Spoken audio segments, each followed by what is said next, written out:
scummy. Why are you an asshole? I think I might have said this like once or twice before, I don't know. Oh, scummy. Why are you wasted every day? Every single moment, every hour that you're away. I only wish that I had the chance to get it on with Pam Anderson before she lived like my spirit animal.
Welcome, ladies and gentlemen, to the latest episode of I'm No Joe, your home for all things combat sports and the place where every armchair quarterback can feel like Eddie Bravo. The views and opinions presented on the I'm No Joe channel belong solely to the person expressing them, no one else. If we say it, that means we meant it. That being said, this show does contain adult themes, adult content, and general shit that you shouldn't be letting your kids intake. Be advised, viewer discretion is recommended. Proceed at your own risk. You've been warned.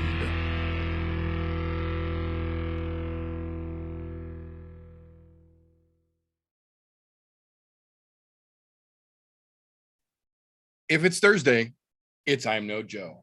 Welcome, ladies and gentlemen, boys and girls, children of appropriate ages, to the latest episode of the I'm No Joe podcast, the show where every armchair quarterback can feel like Eddie Bravo. Today, as like most recent days, the kid is on his way home from work, should be here soon. We're hoping. If not, we've got a situational plan for that as well. So we'll get into it one way or another.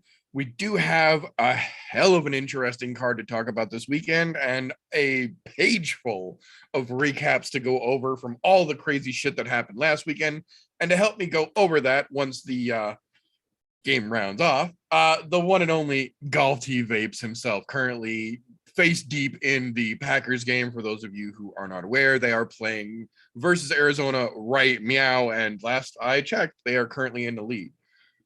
Thumbs up says they're still winning. So as long as we don't see TJ give us an old-fashioned desk flip, I think we should be all right. Right now, I think you'll be all right. Just scored again, so we're moving in the right direction. Although, not gonna lie, you might not hear much out of me for about the next 15 minutes because that's what's left in the game. So I'll say 30 because we all know that's usually what the fourth quarter takes. Right, as they stretch that bitch out, yeah. Yeah, God forbid they just let it play out. We got to have all these intermittent bullshit commercial breaks that don't need to be there. But hey, I'm not paying pay-per-view for this stuff, so whatever. Right. But definitely interesting card this weekend. And dude, there's some quiet sleepers on this card, in my opinion, which is fucking great. And some that I do not think are getting the publicity that they deserve, which is even better because that just fun little stuff for us to tap into later. And a holy fuckery in news this week. Oh, man, I'm telling you, I will say this, there is less news overall this week than there has been the last couple weeks, but the news that we've got, some interesting shit to get into here in a little bit. It's been wild, man. Like the news that came out this week is absolutely wild. Like things I didn't see coming. Like, yeah, I mean, some of the things make sense and other things going, what the heck? There's some head scratchers. Yeah, there's some head scratchers in there for sure. Oh, that being said, though, before we get into all the fun and the shenanigans and the news that has happened, what we like to do around here, for those of you who are not familiar yet, is begin our show with a little bit of a recap of all the crazy shit that went down last weekend before we get into what's coming up this weekend. So I'm going to go in kind of a reverse order here. So I'm going to start at the bottom of my page and work my way back up because we've got the most at the top here, obviously. BKFC, for an overall genuinely meh card, which you got to expect because they're starting to churn them out now, just like the UFC does. I tell you what, Dave Feldman from BKFC has got the biggest, most obvious public hard-on for Dana White and everything UFC. They have started issuing fight of the night bonuses. They have started doing the road to event YouTube streams, just like the UFC. They have started their own ranking system, and they mark their page after the UFC's ranking page. Like, they are riding so goddamn hard on the UFC coattails with just that slightest little bit of inflection or modifications where they're not actually stepping on that copyright. But man, they sure the fuck are trying to brand themselves like a little UFC, and it kind of cracks me up. That being said, though, with as many cards as they are starting to crank out now, just like what we've seen with the UFC and to a lesser degree with Bellator, when you start cranking out more cards, you start to diminish the quality of the fights overall. The thing that fans used to love about being 6-7 UFC pay-per-views a year is that, yeah, you might not have the greatest cards in between, but they were still going to be pretty good. And then when those pay-per-view cards came, from the earliest fucking early prelim fight until the main event, every single fight on that goddamn card was worth the price of admission unto itself, which I get it. They're trying to stretch that out and level off the inconsistencies in the financial balance that the UFC creates by doing only a few big cards like that a year. They've gotten into that rhythm of doing one pay-per-view a month and then 2 to 3 fight nights in between. The problem is, honestly, we probably as fans would have been happy with one fight night a month, one pay-per-view a month, just something to get the scrum fights out of the way and build up and confirm in case there's something that needs to be done before the pay-per-view and then the pay-per-view card. Because we're at a point with the UFC where generally we're getting 2 to 3 fight night cards a month plus a pay-per-view, and that's just watering down the fight pool too hard, and we end up with a lot of fights that really don't need to be on television. And I don't mean to say that maliciously. I just mean that when you're an amateur or you're making your debut, that generally isn't something that gets you on a big card, and it shouldn't. You're just starting. So we're at that point now where even some of the BKFC cards in between their big pay-per-view-esque events are starting to get a little bit watered down, and this weekend was one of those. There was a lot of nobodies, a lot of debuts on this card, but there were three. Holy shit, that you need to go back and watch if you haven't yet. The first one, Marciano Hernandez. His brother came out. He sat ringside and he said, I'm a boxer, but I've done BKFC, and he had a pretty great outing. He's anxious to get back into BKFC, but not immediately because he's going back to the boxing world to try and climb the ladder over there. But he told them straight out at the fucking commentary booth before they ever even brought his brother out, if you guys think that I was a problem, wait till you see my little brother. The first time I ever had my ribs broken in my life was from boxing with my younger brother.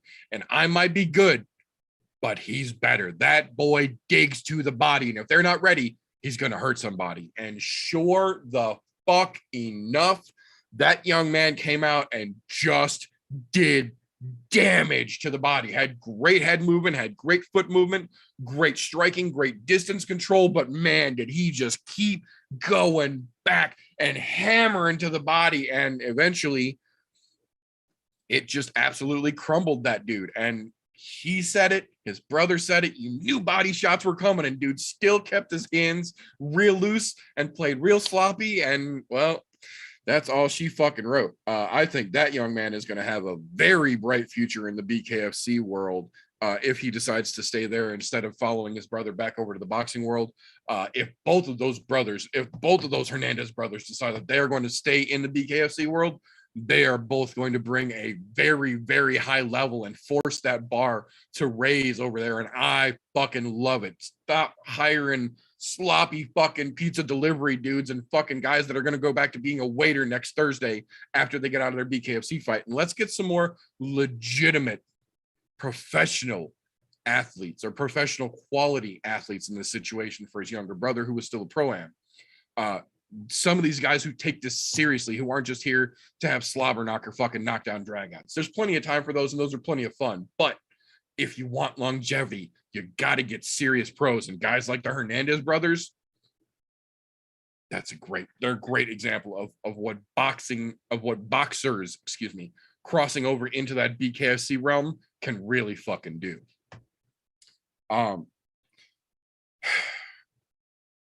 Isaac Doolittle, man.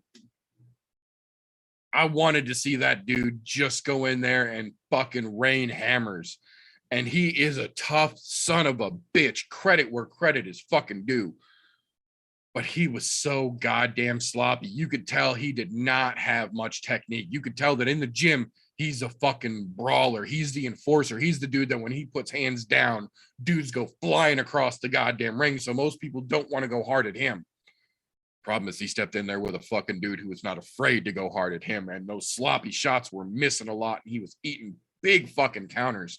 But he did enough. He genuinely did enough. I don't know if he's going to be like one of those top of the fucking promotion guys going forward, but the fact that he and Lacey are, how do they refer to it, as the bare knuckle couple, as it were, one of the 2 or 3 couples that are actually fighting in BKFC, definitely bodes well for them. So hopefully he gets back into the gym and gets a little bit of work in, gets some hands a little bit tighter, and then that toughness will play into his strengths a little bit more. But that brings us to the main event from last weekend's BKFC card, the caveman versus the crackhead. The easiest way to sum it up is they let him bang, bro. And the caveman outbanged his dumbass. Not that Rickles was anything to be fucking gloating or glaring about to begin with unto himself. But Julian Lane is not what they tried to make him out to be. And the fact that they've thrown him against so many fucking soup cans to make him look as good as they did. And then they brought in Boswick's giant juiced up ass last time, and he can't fight for shit. So Lane looked fucking great against him. But then you brought in somebody like Rickles, who genuinely has a little bit of genuine training, and he fucking beat the shit out of Julian Lane. So I don't think by any stretch of the imagination that David Rickles, especially off of this performance against Lane, deserves to start talking about title shots over in the BKFC world. But it definitely secured the fact that Julian Lane was riding on undeserved hype over there. So I will give him credit for knocking that dumbass off of his fucking railings. That being said, Bellator Russia, or Bellator Moscow, I believe is how they referred to it, also went down early last Saturday as well. This was a perfect example of one of those cards, and UFC is 100% guilty of doing it as well.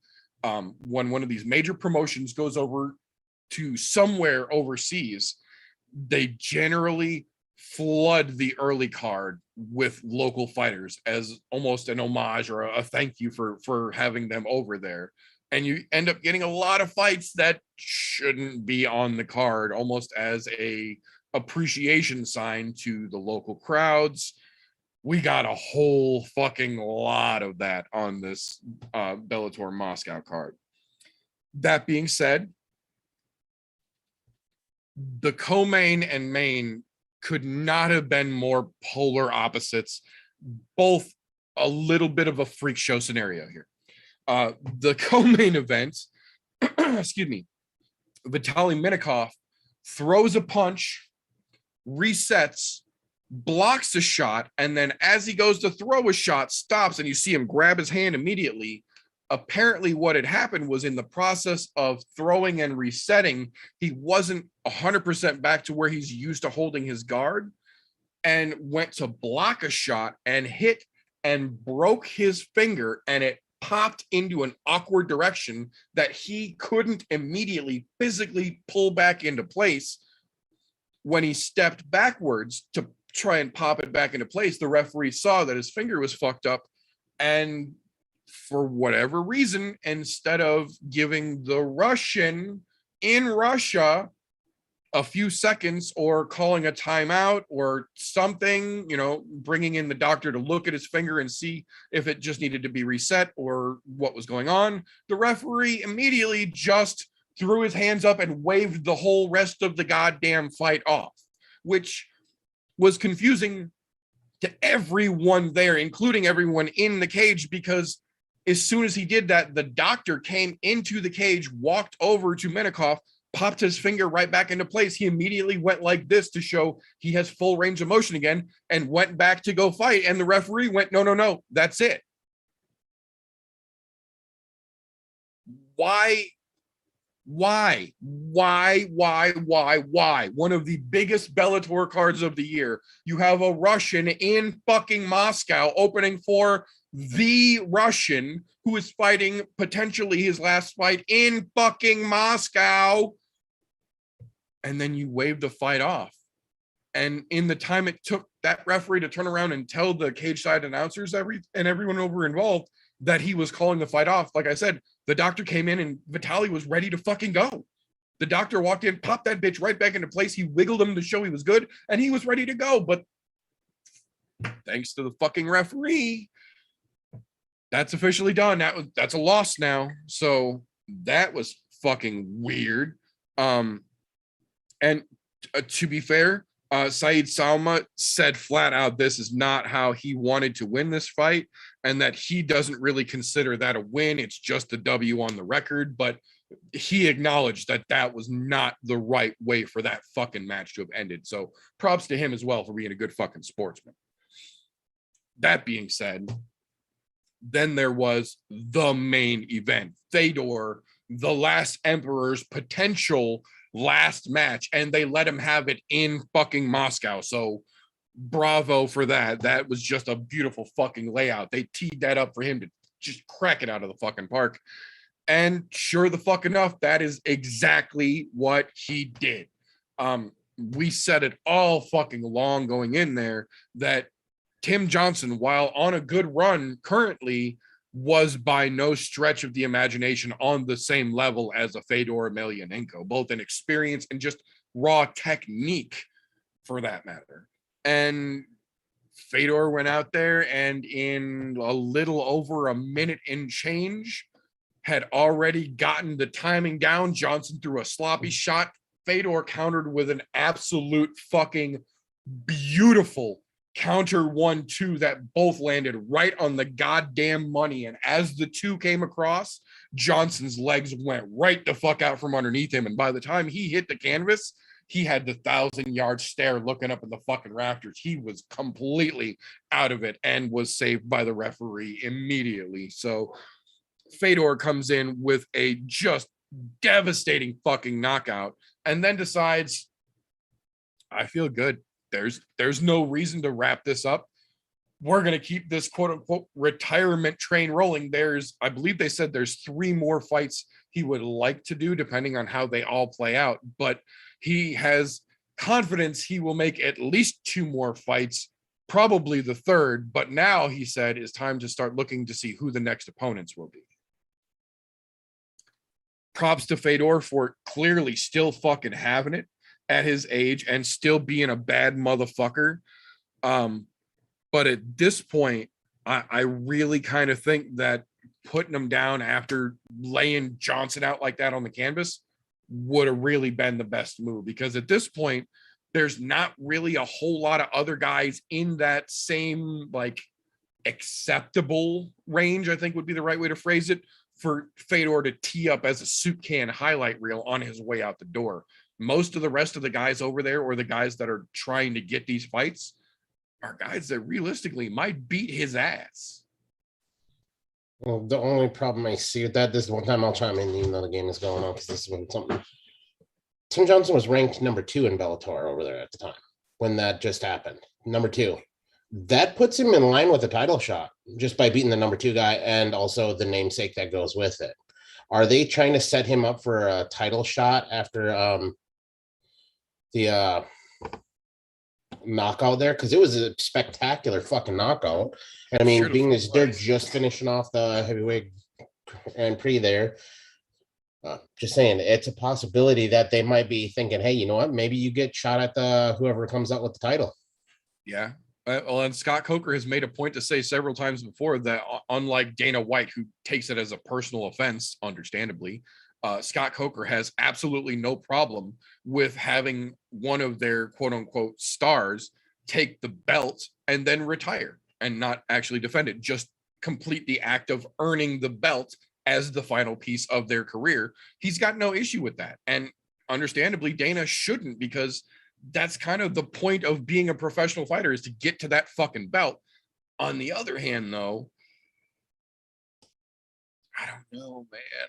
I don't know how realistically well Fedor will stack up with the Bellator top 5, we'll say, in the heavyweight division. I get that they've got him ranked. And I get that. But I was just bringing it up purely based on where Tim Johnson was ranked at the time of their fight. Right. And No, I get it. He did deserve the rank he was at, but at the same time, I mean, Good point. We'll see where it leads. And to be quite honest, I was really hoping he was going to lay him down. Not because I don't want to see him fight again, because I love watching Fedor fight, because there's always that just pure chance of somebody going to go to the fucking moon or stare at the ceiling, looking up at their dead relatives type moment. But, it was one of those things of, dude, you were in the right place, and that was the most beautiful moment that would have been able to lay them down at. Yeah, because Tim Johnson's no walk in the park by any means. He's not the greatest, but he's not on that same moment. Fedor level, and it showed. Yeah, you could tell Fedor still has it. He might have lost a half step in the speed area, but he still has it. Like the wherewithal and the knowledge is still there, and that'll take him a long way. It sure will. And like I said, we saw Bellator bring Czech Congo back in originally on a 1-fight deal just to do something like that, to try and capture that belt, and then end up, when he didn't get it, bringing him back in for a couple more fights. So it's there is precedent literally for this exact thing to be done, and Fedor is one of the few people that pretty much would be dumb for Scott Coker to not do that for. So I agree. I think this could absolutely be laying groundwork for, if not his next fight to be in that title fight, then to be against the number one contender to solidify his potential final fight as the title fight. So that could be the story that they're trying to play out now. And I tell you what, I wouldn't be fucking mad at it. I really wouldn't. After fucking putting Tim Johnson out into fucking La La Land like that, give him the chance, man. That we're talking about this weekend's card, that exact same type of situation. A dude who is, heavy in the mileage, we'll say, getting that last potential chance to strap gold around his fucking waist because he went on a tear when nobody thought he was going to be able to. So I don't see why Fedor could be any different. Might even be more of a notable or a more recognizable version of that same fucking story. So, hey, good on you, Emperor. Good on you. Let's see where it goes from here. One-off little side note from the KSW card. The only thing that is really worth mentioning on there, Mario Pudzianowski. Holy shit. You want to talk about a terrifying matchup? When that fucking fight between Pudzianowski and fucking Bombardier started, that was one of those like freak show, like early UFC reminder kind of fights where two just muscle-bound, terrifying human fucking beings stomped at each other almost like a Godzilla movie, for fuck's sake. Bombardier is scary. He's so fucking ripped. He's almost like an Alan Nagili, but taller, which is scary unto itself. But he came marching right in, to his credit, throwing fucking heat.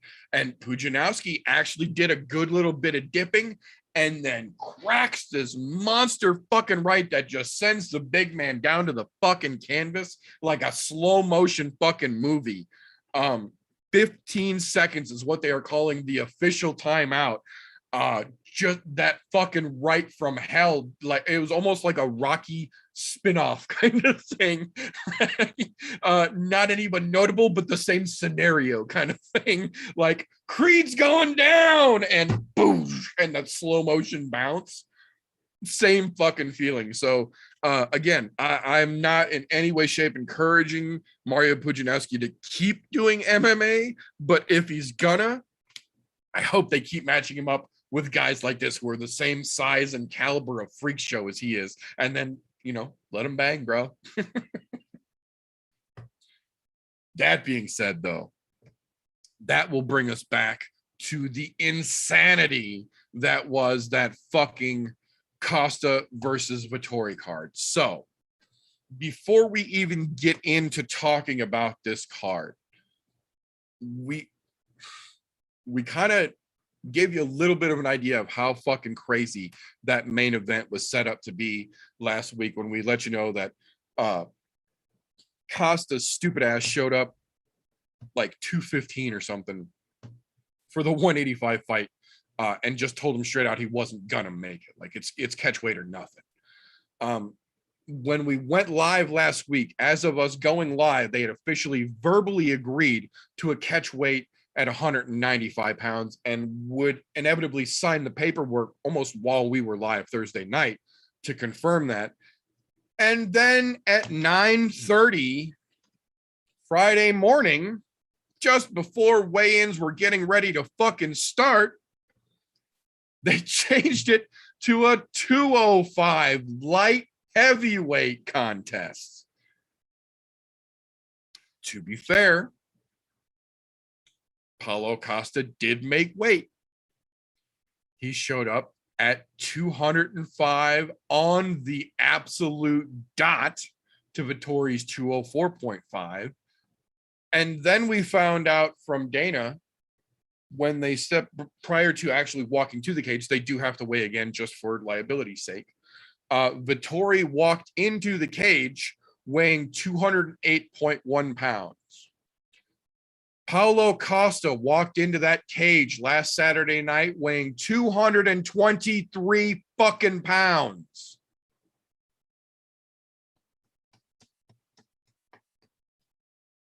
Needless to say, fuck that guy, but we'll get to him. We'll get to that motherfucker. Starting out at the very tippy top of the card, there was some crazy shit early on. Jeffrey Molina, to his credit, absolutely fucking laid out Daniel Lacerda, put him flat on his fucking ass. Good shot on the knockout. But Daniel Lacerda was making his fucking short notice debut and clearly was not on the same level as Molina to begin with. So the hype that they put on that knockout, I feel, is a little bit undue. It almost feels like a dude punching down and then getting praised for it. So yes, he got a knockout. Yes, he got a win, but fucking asterisks on the play. You got to knock out on a fucking soup can. So slow your fucking roll and let's reel a little bit of that ticker tape parade back. That being said, Jai Herbert came out and just absolutely flatlined Kama Worthy. I am genuinely a little bit surprised that we have not seen his walking papers get announced just yet, seeing as how almost every time he's gone out in the last 2 years, he's gotten fucking flatlined just like that. But Jai Herbert did the damn thing. That being said, Mason Jones is made of duct tape. I am convinced. His skin is the same composite as the sticky side of a duct tape. Onama was doing every fucking thing he could to just get out, get away from, get out from underneath, get on top of, get the better angle of, and could fucking not. Onama has a lot of potential. I absolutely fucking loved what we saw from him, but Mason Jones came out to prove a goddamn point, and he sure the fuck did. That was one of the few fights that went to decision that I was not mad that it went to decision, because both of those dudes were tough as shit and giving it every fucking thing they had for a solid 15 minutes of great fucking combat. Props to both of them. Mason Jones is going to be a fucking problem in that division. I'm telling you right now, there's going to be some 55ers in the bottom of that fucking ranking system that he can just walk up and pick out like low-hanging fucking fruit real easily where he's at now. Give that boy a little bit more fucking time. Give him a little bit more experience. Same with Onama. That's the thing, though. Same with David Onama. That motherfucker has so much fucking potential, and you could see it in the ways he was trying to get away from and counter Mason Jones. So props to both of them. Excuse me.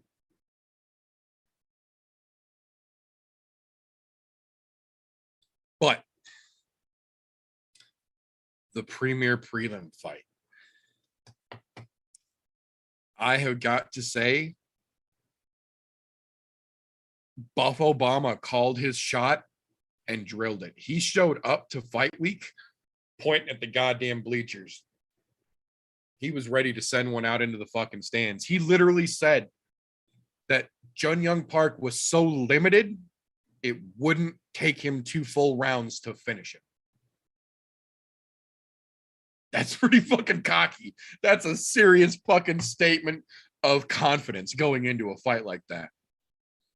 Well, credit where credit is fucking due. He was not wrong. Buff Obama put Jun Young Park on his fucking ass in 3:13 of the second round. I will say he got real fucking sloppy at one point, and Park landed a couple of big fucking counters that had him in trouble for a minute, genuinely. But he had the fucking fight IQ in the moment to be able to compose himself, get the fuck back, regroup, and get back at it and stick to the fucking game plan. And sure enough, he took fucking the Iron Turtle to school. Great fucking fight. I love Jun Young Park, and I think he'll be able to come back from this, but Buff Obama came to do fucking work, called his fucking shot, and nailed it. Got the fucking stop in less than 2 rounds. So hats to fuck off to you, man, for sure. That being said, that'll bring us to the main card.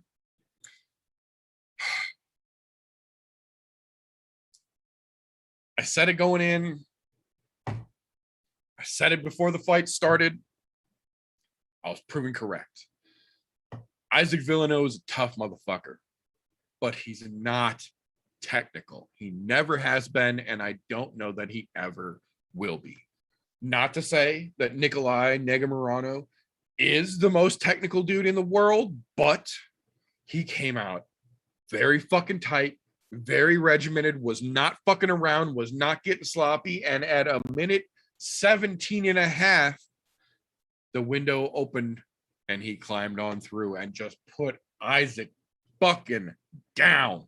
Hurt.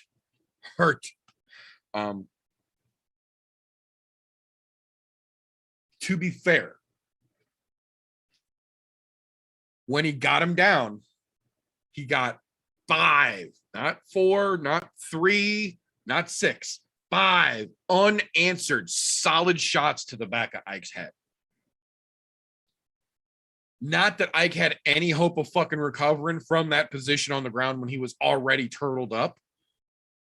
But what the fuck, dude? And it wasn't like he was hitting him right on the side of the ear and it was close and it could have gone either way, or he threw for the ear and it got blocked and it pushed back. No, he had 5 shots right on the fucking back, clear as day. And at one point, Ike looked up at the fucking referee. He wasn't looking up to quit. He was looking up because he just got hit 5 goddamn times in the back of the fucking head, which is illegal. So it's a weird situation. Not like Villanova had any chance of winning that fucking fight, but to give it the stoppage without any kind of fucking acknowledgement of the way that the stoppage came about felt a little weird. It felt a little fucking weird.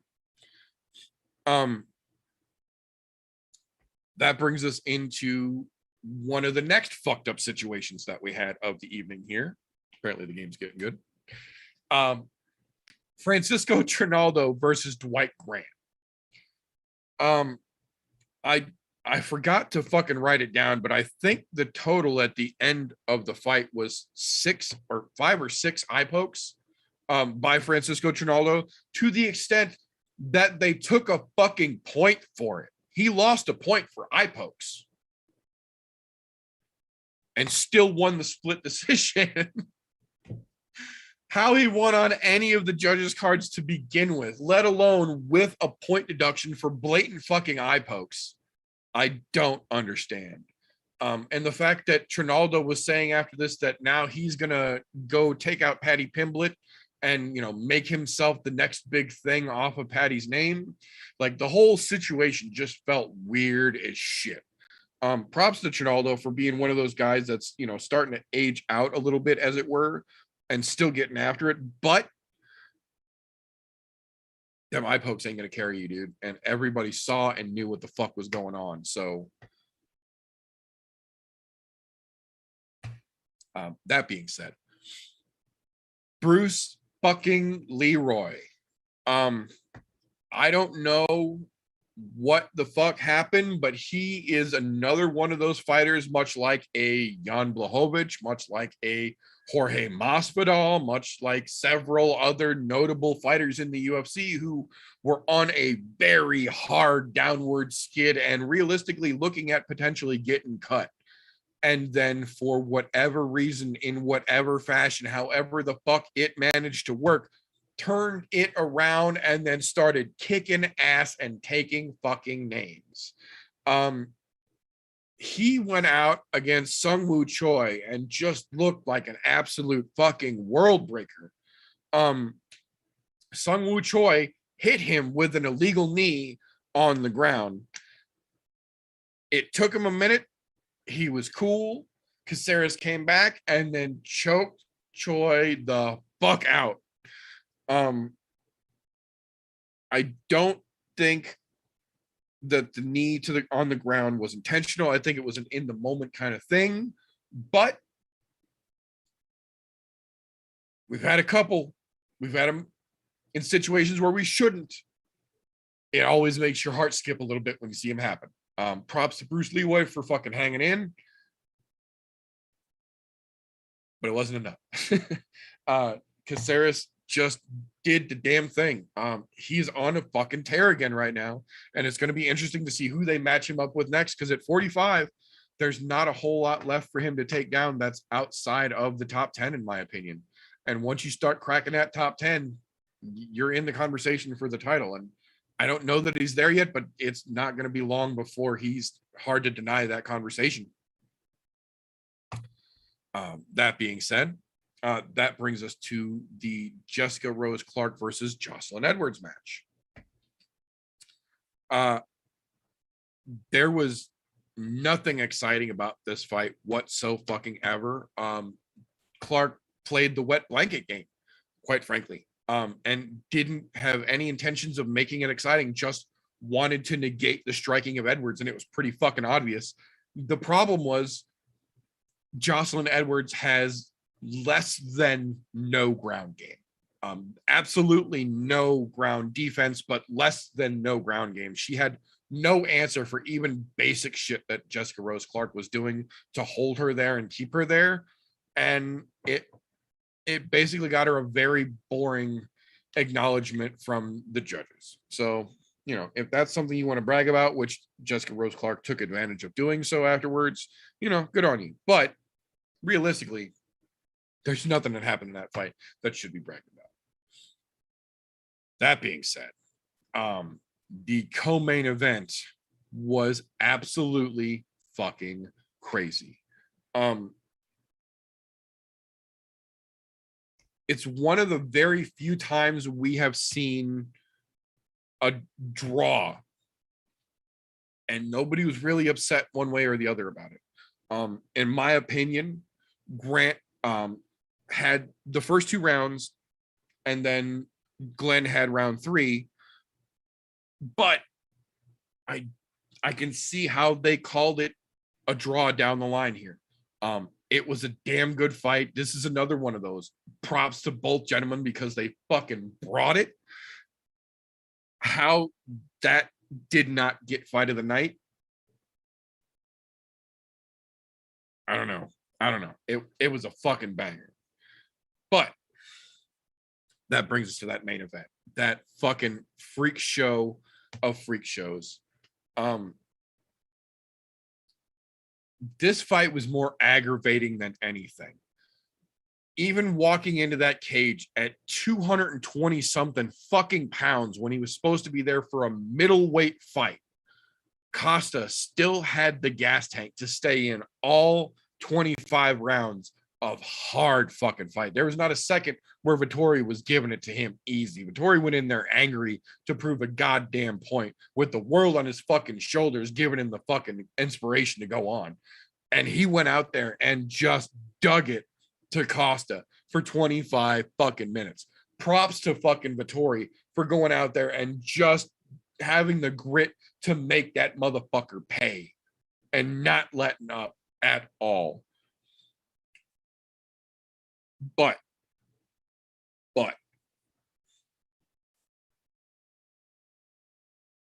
Dana White said, this is one of those situations where we're going to tell you where you go from here. You don't get to decide, despite what he said in his post-fight interview, that he's going back to middleweight. No. Dana White has said, this is one of those situations. You showed up to fight week for a middleweight fight at 220 some fucking pounds almost. You walked into the cage at almost 230 pounds. You don't get the option to try to cut back to 115. You clearly shouldn't have been down there to begin with. This isn't missing by 3 or 4 pounds and, oh, we'll get it right with the next nutritional round.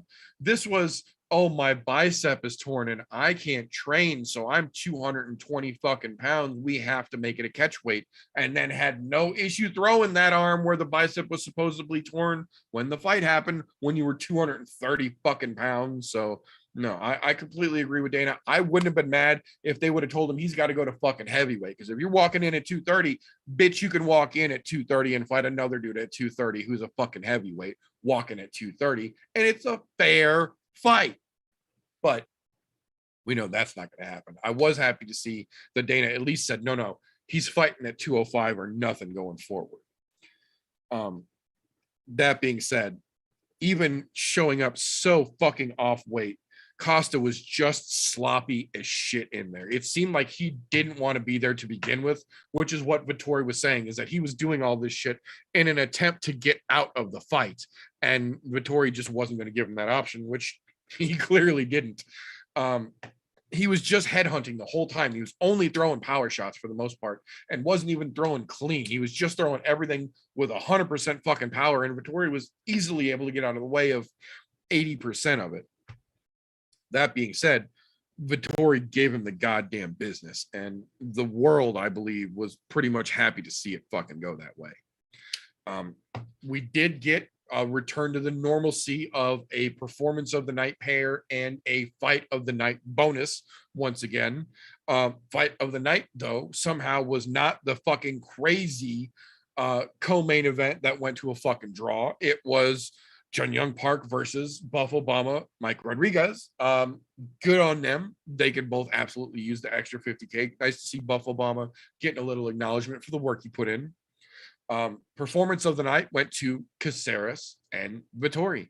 Both understandable on the performance of the night. I did think the co-main event was a little bit better of a fight than the Park versus Rodriguez, but I get it. I understand. So that being said, that'll bring us to the suspensions, which they actually released this week.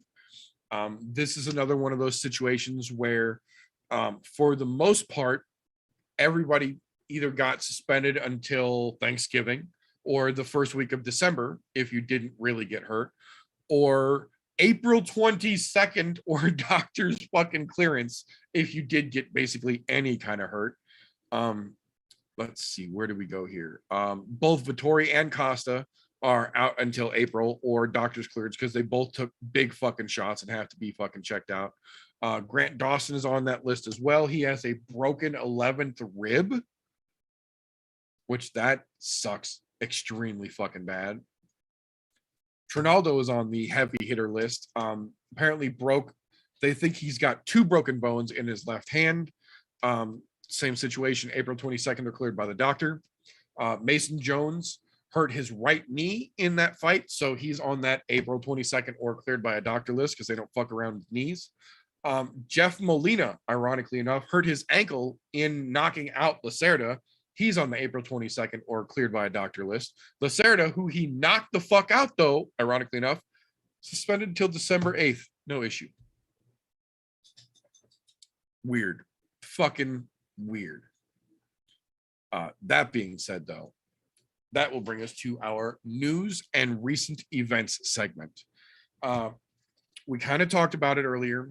There's not a whole lot of news this week, but the news that we got this week was kind of fucking crazy.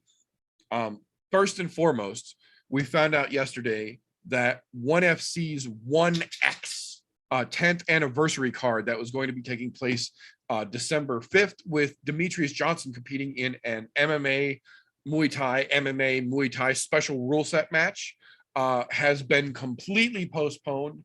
The Backstreet Boys tour is beating the shit out of Singapore once again right now, and the government is getting ready to put the entire country back into a hardcore lockdown. So ONE has opted to not risk everyone publicly's health and to push the entire event back to the first quarter of 2022. They are looking at the end of January, beginning of February, assuming that everything health-wise is cleared up by then. Demetrius Johnson even said that he understands and he has no issue with this being moved back. It's for everyone's safety. So a little bit disappointing, but understandably why, and at least good to see that Chatri is taking this fucking serious over there. We got a couple of fight announcements we can talk about here as well. Let me take a drink real quick.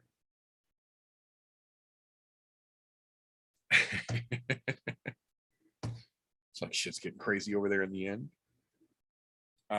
First big announcement we got was for TJ's birthday. Apparently Dana knew that TJ was upset that he had taken away that Figgy Smalls versus Moreno rematch that was originally booked for TJ's birthday when he threw it out there onto the 271 card instead. So to try and give him some little semblance of making it up to him, they have decided that they are going to give TJ Josh Emmett versus Dan Ige as some sort of a replacement. Granted, it's no Figgy Smalls versus Moreno, but that's got some pretty fucking big potential for fireworks there as well. That dog will hunt. Right.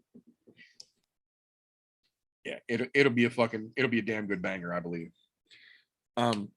We got a very, very interesting announcement here for the January 15th card. The main event has been signed this week. It will be none other than Calvin Kattar taking on Giga Chikadze for the main event of the January 15th card. That is a very big fucking fight that I'm excited to see as well. And it, at least to me, kind of seems like after all of Giga calling out Max Holloway just beat the dog shit out of Calvin Kattar this year to set records in how many fucking strikes he threw and landed. Giga just got done calling out Max, so if Giga comes up now and then he beats the shit out of Calvin Kattar in any kind of acknowledgeable great fashion, it's going to be real hard to keep denying the fact that Giga and Max are on a fucking collision course at this point. Not necessarily that it's a fight that I think has to happen immediately, but that's one of those that it's going to be hard to avoid for much longer. Giga Chikadze took a little bit to get there, but he's on that fucking level, and it's undeniable at this point, in my opinion. It's only a matter of time, and I understand that they're trying to keep Max untethered, as it were, so that they could talk Volkanovski into that fucking fourth fight at this point, but I don't know, man. I just don't know. And the problem is that Max has been sitting on the sidelines most of this year since he beat the shit out of Calvin. And despite it being a spectacular, literal fucking masterclass of a performance, it was in the very beginning of the goddamn year. And there has been so much crazy shit happen since then. It's easy for folks to just kind of let that settle in the back of their mind and forget about it. And it's worth remembering that Max Holloway set fucking records in the beginning of this year, not for a weight class, not just for a fight, but Hall of Fame level fucking records for how many times he fucking threw and hit Calvin Kattar in the beginning of this year. So in my opinion, Max has absolutely earned his right back at that goddamn title again. But Giga's right fucking there behind him, and it's going to be hard if we can't get that Max Volkanovski fight lined up next. I think we have to do Max and Giga if Giga comes in and does work here. So it's going to be interesting to see how that plays out. UFC 270 the following week after that event has another fight added to it here with a pair of undefeated fighters in the UFC, which is kind of a rare thing at this point in time. Mobsar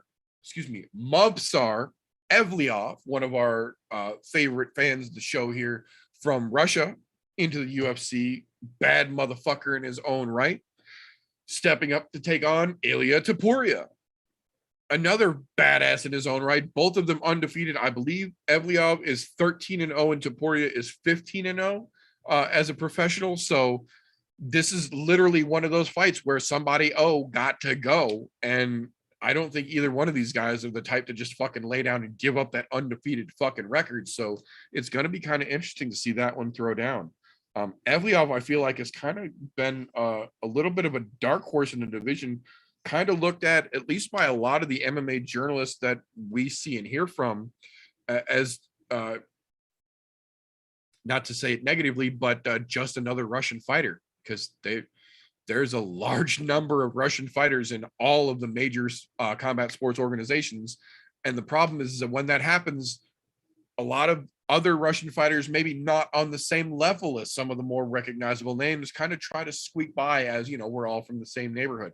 Much like an Islam Makhachev, I would say, kind of tries to skate by on that Khabib reputation without actually having to perform to verify that he is that capable as well. But we'll get to that later. Moving on to the next one here. UFC 271, the following pay-per-view event, taking place on February 12th, has had a very interesting fight added to it as well. Alexander Hernandez stepping back in to welcome Renato Moicano at 155 pounds, which I think is an absolutely great fucking matchup. Moicano was one of the scariest dudes at featherweight, in my opinion, in the UFC history, but just could not quite crest that peak. And since moving up to 55, has looked spectacular, in my opinion. Hernandez has had a bit of an up and down going in the UFC, but starting to dial it in, starting to put his shit together. I think it's going to be a good test for both of them. Both Moicano, how he can fare against a bigger 55er, and then Hernandez, how he can fare against a clever veteran who's going to give him every bit of the fucking struggle that he can, much like he saw one Cowboy Cerrone do. So I'm curious to see how this one plays out as well.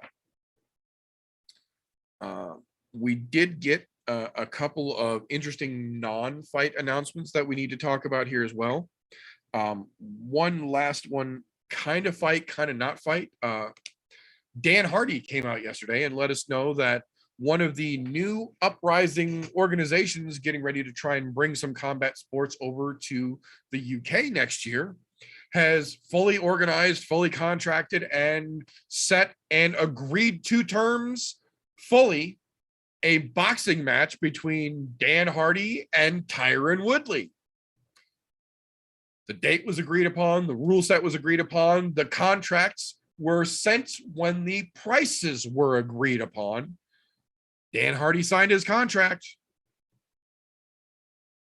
We're getting to the point now, apparently, that that contract's only good for so much longer. And for whatever reason, despite agreeing to everything up until then, Tyron's got cold feet. For whatever reason, whatever the fuck is he has got going on, which I genuinely don't give a fuck about, Tyron Woodley will not sign his side of the contract and return it so they can officially start publicizing what would be a very interesting boxing match over in the UK.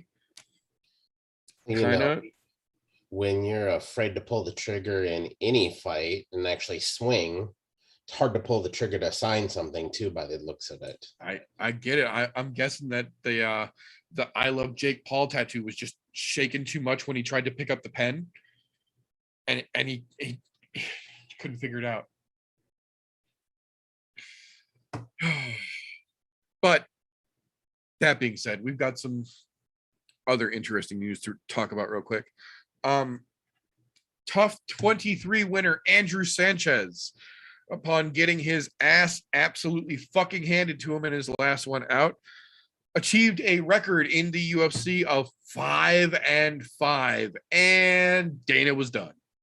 They have officially released him from the UFC, despite literally just being 6 seasons ago's tough winner. Interesting season that was. Interesting indeed.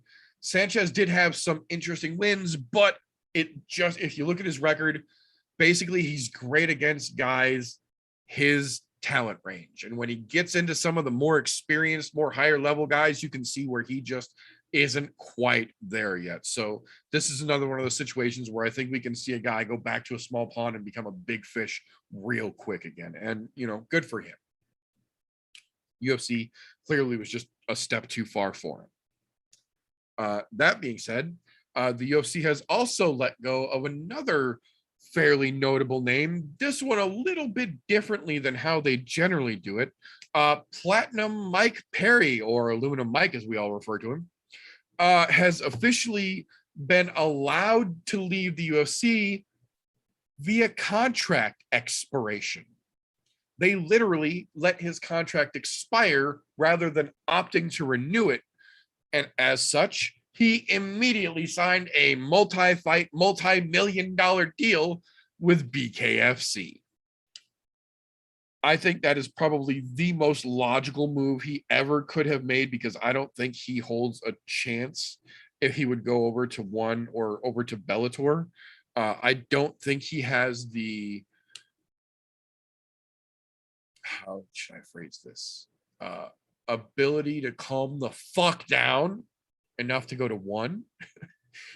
So I think realistically, if he wants to stay in the combat sports world, his best option is to go over to BKFC. He can make a lot of fucking money over there and make a big name for himself. So we'll see who they match him up with. They are talking about giving him an immediate title shot as well. So that could make it even more controversial when he jumps over and we actually see how he goes, but we'll see how he goes. That being said, the final piece of news I do want to talk about here real quick. We've got another history-making event coming up this weekend, and not for one of the reasons that any of us really wanted it to be. UFC 267 in Abu Dhabi will be officially the first time in 25 years. Well, I mean, technically it's not 267, it's 268 for next week, but he would have also been there this week for 267. Will make the first time in 25 years there has been a pay-per-view event not announced by Bruce Buffer. Bruce Buffer has actually got himself a case of the Rona just yesterday and has been removed and quarantined away from everyone. He has mild symptoms and is at home recuperating right now. So we wish Mr. Buffer a speedy recovery, but that fucking sucked. I got nothing against Joe Gonzalez, or Joe Martinez rather, excuse me, but he is no Bruce Buffer, and it's just going to be a little bit weird to see pay-per-view cards when we're used to fight night cards being opened by Mr. Martinez here. I have nothing against Mr. Martinez at all. Like you said, he's no Buffer. And look, that made me think today when I saw that post out that first time in 25 years that's not going to happen. I'm hearing about, I'll say 15, 20 years when Buffer decides to retire. And that's if he retires, if he takes that long to retire, because he's getting up there. I mean, he's in his late 50s now, 60s. Yep. Late 50s.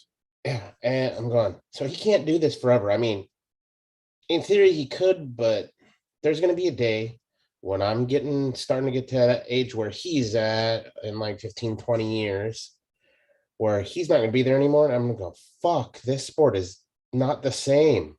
Like, it'll still be the same as far as the fighting's concerned, but who the fuck fills that shoes? Because, sorry, Martinez isn't in it.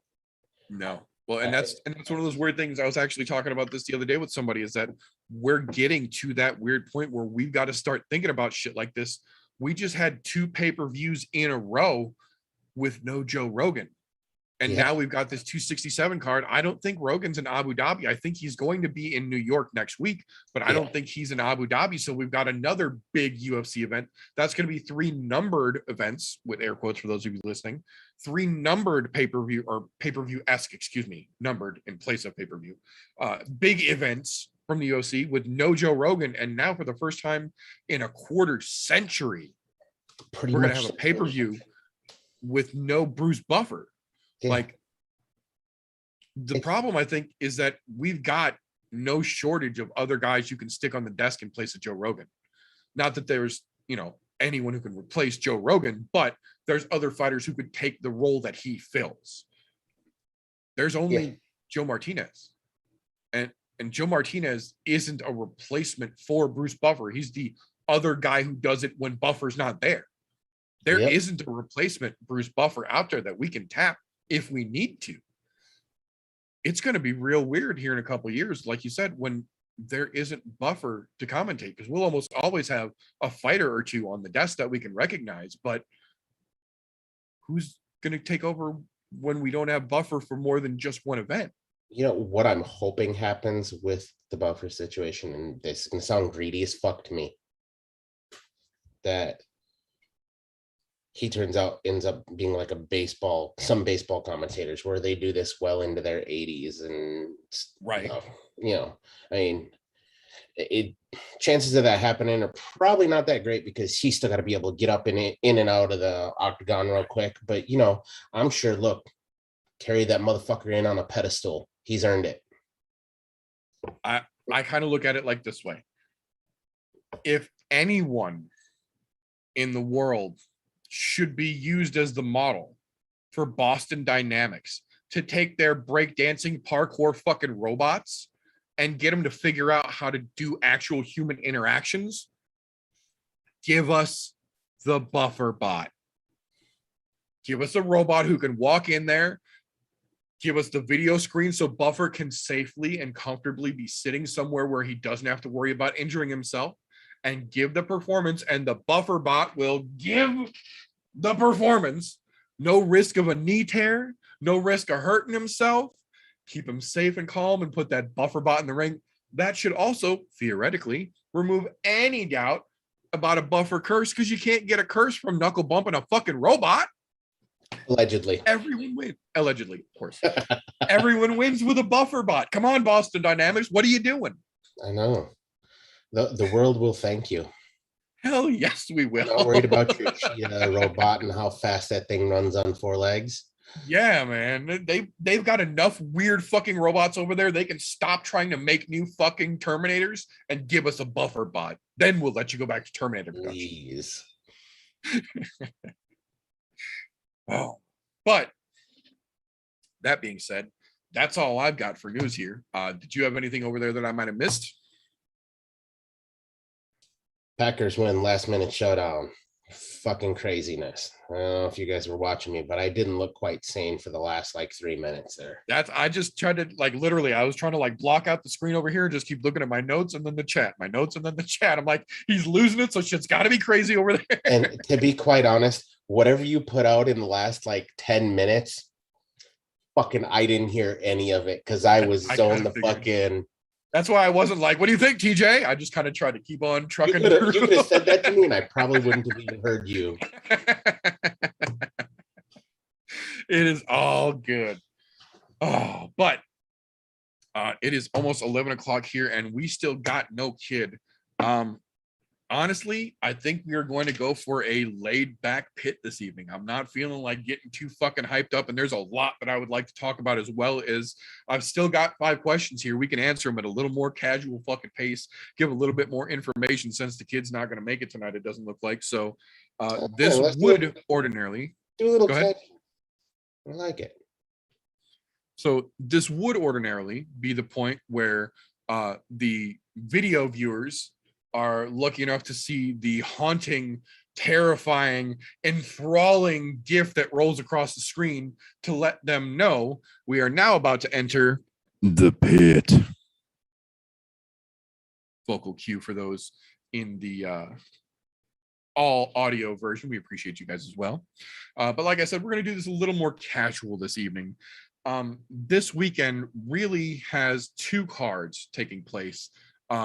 Sunday on Halloween, there is a Submission Underground card, but it's honestly, much like we talked about the BKFC card and last week's UFC Fight Night card, it's kind of a filler card. Mason Fowler just defended and solidified himself as the Ultimate Champion in the last event 2 weeks ago. There's not any real big competitions on this card to speak of, with the exception of one that I hate that I have to even fucking talk about. But like I say, I try to make a point to give credit where credit is due, regardless of how I feel about an individual.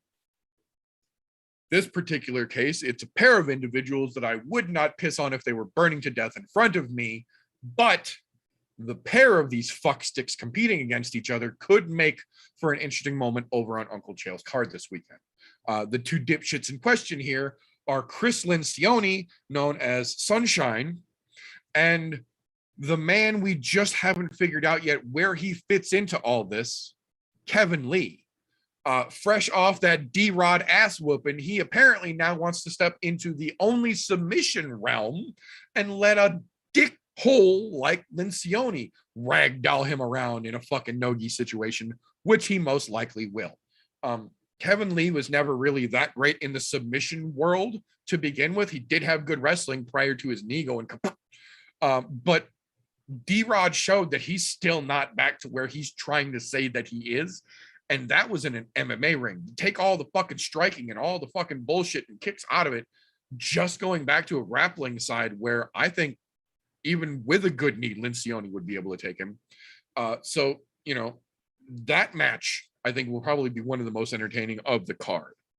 That being said, though, Saturday, early, I'm telling you, if you didn't hear me, early prelims start Saturday morning at 10:30, 9:30 Central a.m. I do intend to be broadcasting a fight companion this weekend, but I will not, I am repeating again, I will not be live at 9:30 in the fucking morning. There is no fucking prayer that that's going to happen. I work tomorrow night, and I will not be immediately waking back up first thing Saturday morning for these fucking fights to broadcast. I may be watching them, but I will go live once we get to the premier prelim, Amanda Hebos versus Erna Yondaroba, and then broadcast for the entirety of the main card, which kicks off at 1 Central, 2 Eastern, which is much more reasonable. That being said, though, there are several fights on this card that, like TJ mentioned earlier, are absolute fucking dark horses that are just getting either very little or no press whatsoever. There are also, much like I mentioned earlier, that we had with Bellator Moscow last week, being as how we're in Abu Dhabi this weekend, several fights on this card, which are just local fighters as like a thank you homage to them, so you can kind of ignore them as well. And then there's a couple of what the fuck, why are those even on there fights on this card? One of the latter, I would say, would be Hugh Yuzhong versus Andre Petrovsky. The guy who didn't win Ultimate Fighter and then almost got his ass handed to him in his first undeserved UFC performance. Now they're bringing him to Abu Dhabi for some fucking reason. So you could tell during the season of the Ultimate Fighter that the UFC had a hard on for this fucking kid right out of the gate. And even though he didn't win, didn't even come fucking close, they still brought him up to the UFC and tried to give him a fucking soup can to play out on that. He's still almost fucked up. And now they've got him over in Abu Dhabi. So, I mean, you know, good on you. But, I say. Another one of those kind of slept on fights, in my opinion. The one right after that, Mr. Finland, the French-Iranian, Makwan Amirkhani, taking on Lerone Murphy. Another slept on fight here. There's also the D-bag whose name I won't mention, who hopefully Ricardo Ramos takes the fuck out because he shouldn't be in the UFC to fucking begin with. He was told he was going to get cut after he jumped the goddamn cage. 4 years ago now, I believe that was. But we've seen him in there 3 more fucking times since then because Dana's a bad liar. That being said, though, I do have a few interesting questions here and then a couple of the stock questions that we go through. So we'll go with our stock questions first here. One of the ones that I've been told that people enjoy hearing us go over that we stick with is our opening question. We kind of swapped the first 2 around, but it's the same thing. Co-main event this weekend. Oops, hang on, my damn mouse froze on me. There we go. Come on now. There we go. The interim bantamweight championship on the line. Petr Yan, Corey Sandhagen. Who you think takes it? How you think they do it?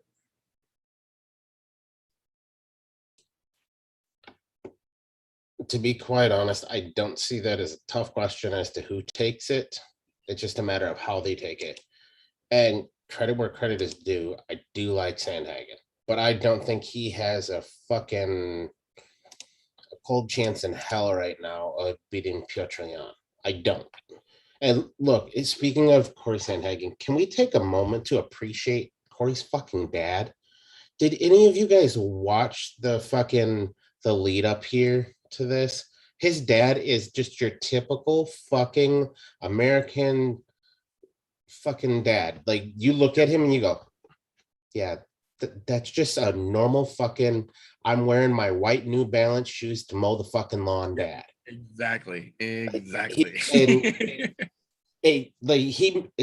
one little part of Embedded made my entire fucking day watching that. And I was like, you know what? I think the part that got me was when they were getting ready to leave, when he's getting ready to drive Corey to the airport.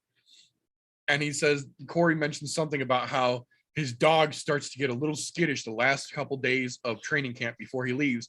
And he thinks it's because he can tell that I'm getting skinnier and he thinks that there's something wrong with me. And without missing a fucking beat, Corey's dad goes, you know, your fucking dog could use a little bit of that getting skinnier. And then he thinks for a second and you see the camera pan over to him and he goes, who the hell am I kidding? I got no right to tell anybody the same thing. And he looks down and gives himself one of these.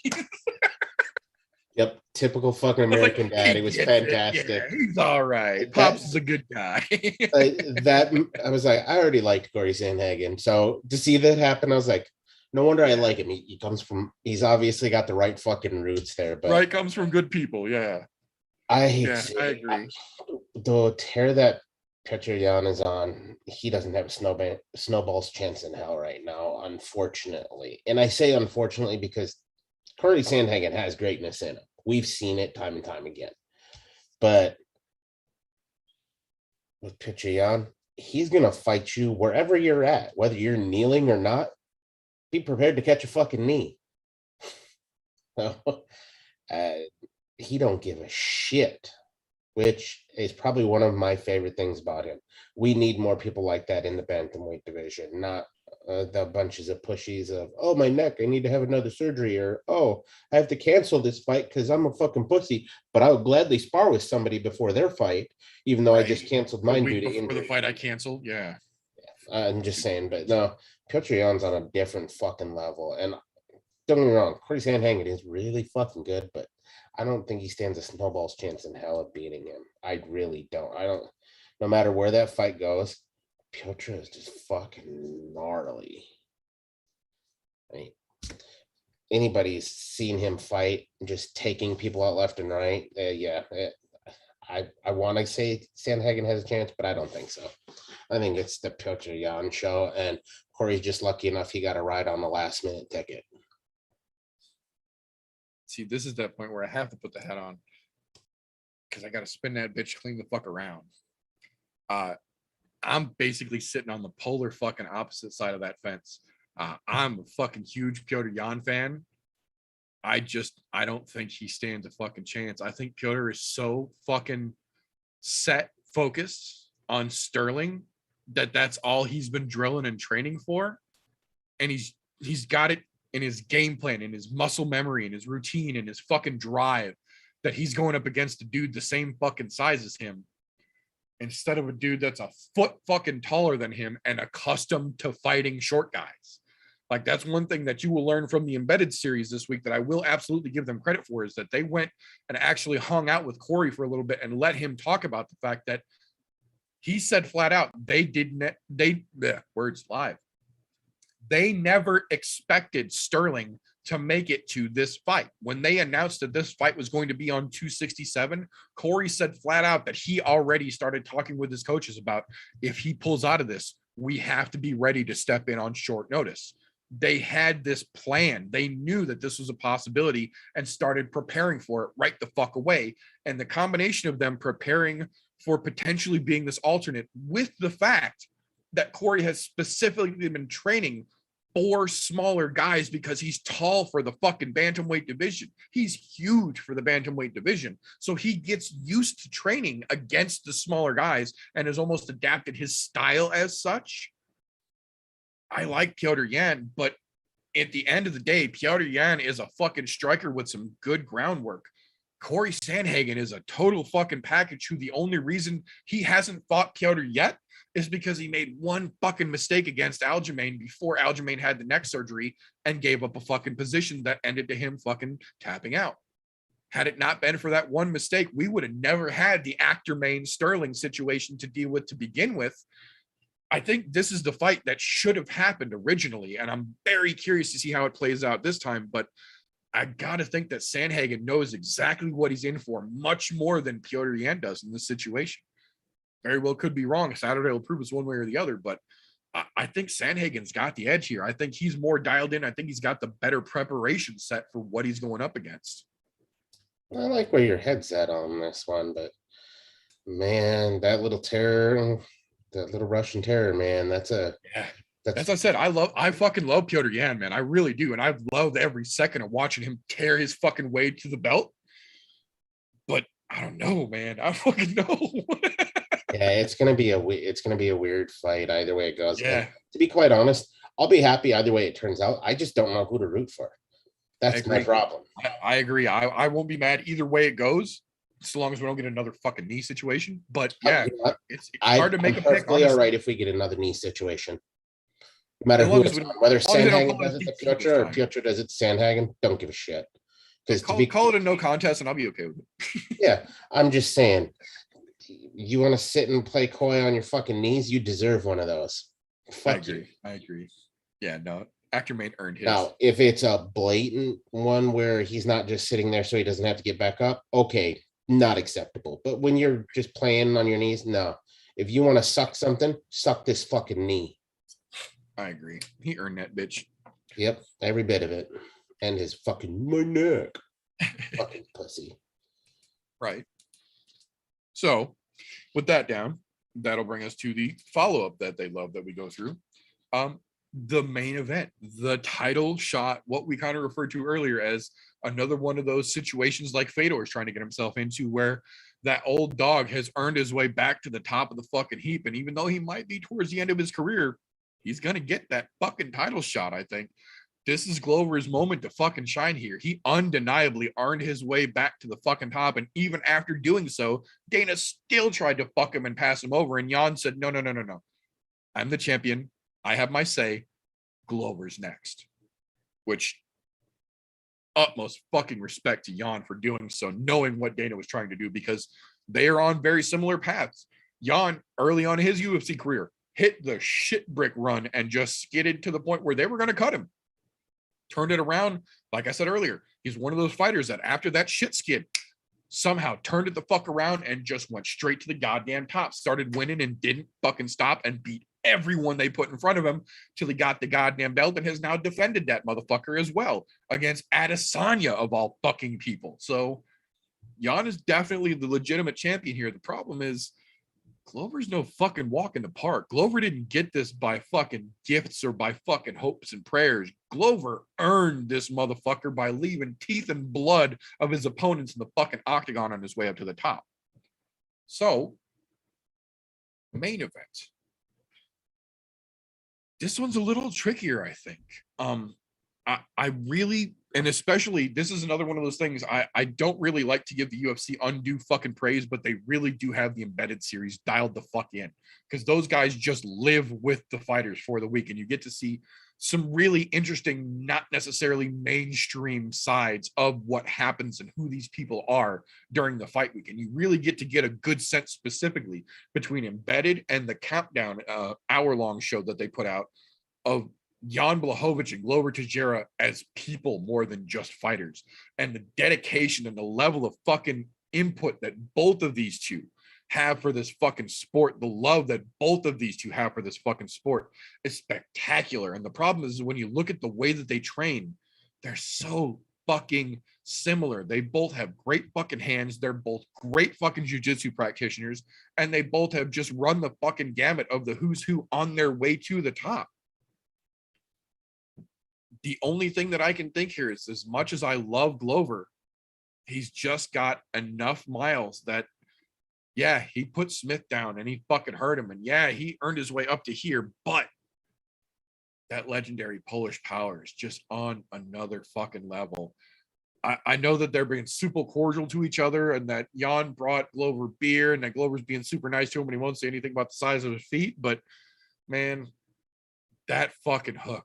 That hook that Jan fucking swings, it's a game changer, man. It really is. And he doesn't throw it sloppy, and he doesn't throw it reckless. It's always well-timed and precisely fucking placed. And when that motherfucker connects, we've seen everyone that it's gotten touched by get fucking rocked. It almost put Adesanya on his ass for one of the first fucking times in his career from a big shot like that. We saw fucking Jocelyn land him with one early on in their fucking fight, and even that didn't fucking phase him nearly as much as the one that Jan hit him with. But even he was able to recover thanks to his fucking cleverness. I don't know if Glover has what it takes to recover if Jan can catch him with one of those big fucking shots. And that's not to say that Glover doesn't have power as well, but Jan's chin has held up to power that we've seen, in my opinion, equivalent to what Glover can throw. And I don't know if Glover can hold that when it goes back the other way around. I love Glover Teixeira. This, again, I love Glover Teixeira. I'm so fucking happy that he's getting this title shot. But I think realistically, this is going to be another chance for Jan to defend his belt, and then Glover most likely will retire after he loses. All right. Well, I was going to go this route anyway, so I will play the heel to you on this one. Because I really think, and credit here where credit is due, that legendary Polish power is nothing to be coughed at. However, I hate to use Israel Adesanya as an example, but you can't come up a weight class and not put on any weight and expect to beat somebody like Jan Blachowicz. Look, as good as Israel is, he's good at 185, not 205. There's a massive difference. You can tell that strictly in the grappling. And that's a lot of where Jan won that fight at. But Glover's been on a different level, man. Everybody forgets Glover has boxing. That's been something he's had since the get-go. Even with his fucking shit show that he had in the middle of his career in the UFC, he's had boxing. But he's also been a fantastic fucking grappler. Fantastic, dominating ground game. Jan, we haven't seen a whole lot of his ground game. A lot of his fights have been stand-ups and let's walk people out of the park with that Polish power. And to him, I love that. I fucking love it. Oh, you think I have little feet? Let me knock you clean the fuck out. How about that, little feet? Dude, that legendary Polish power is no fucking joke. And you're right. The embedded series has been fucking fantastic. Like, in deep with both of these guys, and the amount of respect that's in this, and them not being a bunch of trash talkers like we've seen in the past in these types of situations, but the little admiration for each other because they know both of them have had similar career paths. Even Glover said it during the fucking embedded, where, hey, he was on the same path I was. It's my turn now. Look, right now, that tear that he's on, that's the same kind of tear that Jan went on in order to get the fucking title. Same kind of tear. Glover has been handily just wrecking folks. His last loss was in 2018, and that was to a Corey Anderson who then jumped ship shortly thereafter, which good on Corey Anderson. Smart move. Fucking admire the guy. But right now, that tear that he's been on with the likes of Santos going down, he fucking fed Lionheart fucking teeth all over the fucking place. I mean, the dude's an animal, and he's been finishing fights. Like his 5 fights that he's been on a tear with right now, most of them are finishes. There was 1 or 2 decisions in there, but they were lopsided decisions. Yeah. So when I say he's been on an absolute fucking heater, that dude has been on a fucking tear. Like right now, I would not be surprised if odds makers on this fight called it a toss-up. Because to be quite honest, I could see this as a toss-up. However, I know that young Blachowicz, his IQ has definitely gotten better with the fight game, but Glover's got a lot of fucking experience. Yeah, that does come with some road mileage, but at the same time, he's got fucking legends in his corner helping him train for this. I mean, we got Minotauro fucking right in his corner helping him get that jiu-jitsu on point before he gets there. Not that he really needed a lot of help with it, but I mean, when you got a legend of that caliber that's willing to help you, just saying, there's some amazing things. Although Jan makes me a little nervous on the other side over there, playing fucking video games with his buddies while the kid sleeps instead of doing some final tweaks. But, you know, it's fine. What you do now, there's not going to be a whole lot that's going to help change your game. Those little tweaks might help at the end, but I mean, at least he's having fun. He's enjoying the belt. But to be quite honest, I wouldn't be mad either way this goes. But I think we're going to see the old dog at 42 walk out and new. I mean, don't get me wrong, he's not going to pull the same Randy Couture, let's get it at 50 fucking category, but you know, 42 is still a pretty fucking impressive number, especially for fucking light heavyweights. Yeah, I mean, even Randy Couture will say it, fucking light heavyweight at that age, that's a gnarly fucking hill to climb. So I think he's still got it in him because he looks pretty goddamn good right now. And it's a hard for me to tear away and say Jan's going to walk away with it. Don't get me wrong, that Polish power could connect and be the end of him. But I think with the fight IQ that Glover has, it's going to be a dog fight and it's going to end up on the ground. And I think that's where he's going to get him. I think he's going to end up subbing him. Interesting. Now, I don't think it's going to be early. I think we're talking late third, middle of the 4th round somewhere. We're talking deep waters is where it's going to go. Interesting. Yeah, because like you said, on Embedded, you can see that he brought fucking Minotauro Nogueira to Abu Dhabi. He's in his fucking room training with him. He also, they mentioned, I will say, not that I'm rooting against Jan, obviously, but Glover did mention that not only did he bring in fucking Minotauro to help him out, he specifically has been training with Alex Pereira, the only man to knock out Israel Adesanya, to see if he can game plan better against Blachowicz than Adesanya did, knowing the little tricks that might have helped Blachowicz get over on Adesanya. So Glover is actually doing his fucking homework legitimately. He's not going to make this easy. I don't think this is going to be a simple fight anyway it falls out. I don't think it's going to be a quick fight either. I think this one's going to go. I agree. I think this is going to go 3rd or 4th. I don't think we see a decision here, but I don't think this one ends early. I think we go 3 or 4 here. I think it's going to be a good one. So with that one down, we talked about the co-main event already, but the thing is this co-main event has repercussions going forward, regardless of who wins here. So my third question for this evening, regardless of whether it's Piotr taking the interim or Corey taking that interim, do you actually think we see the winner, interim champion, air quotes for those listening, unify the belt against Sterling next year? Or do you think that he plays this fucking game out until Dana finally strips him and then they let Piotr fight someone else to unify the belt? I can't say regardless of who wins. Look, if Sandhagen wins, they're going to unify the titles.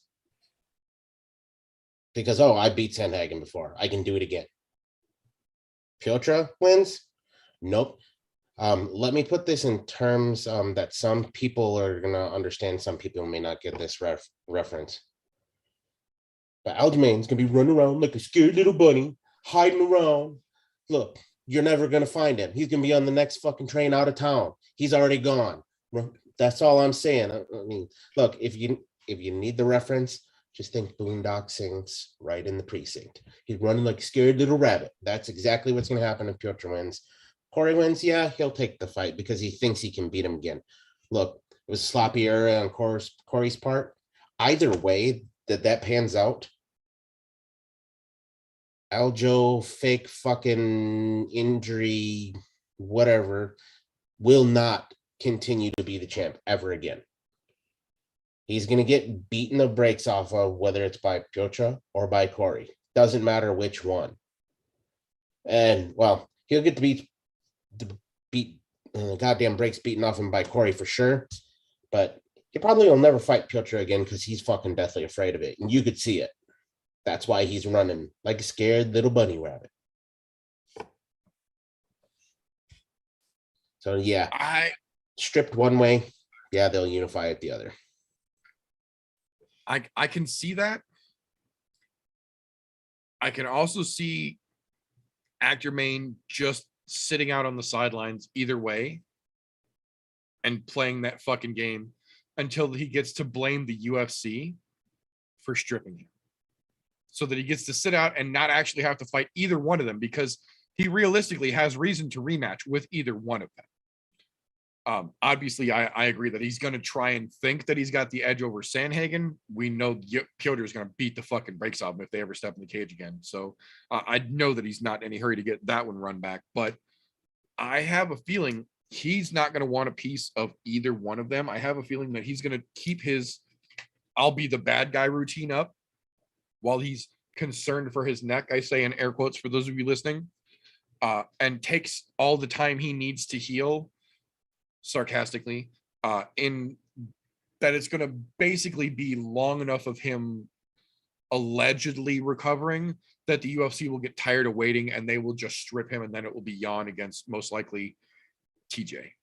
Jan, or actually either one of them probably, because TJ technically got the win over Sandhagen, even though TJ and those fucking judges are the only ones that agree that he fucking won that fight.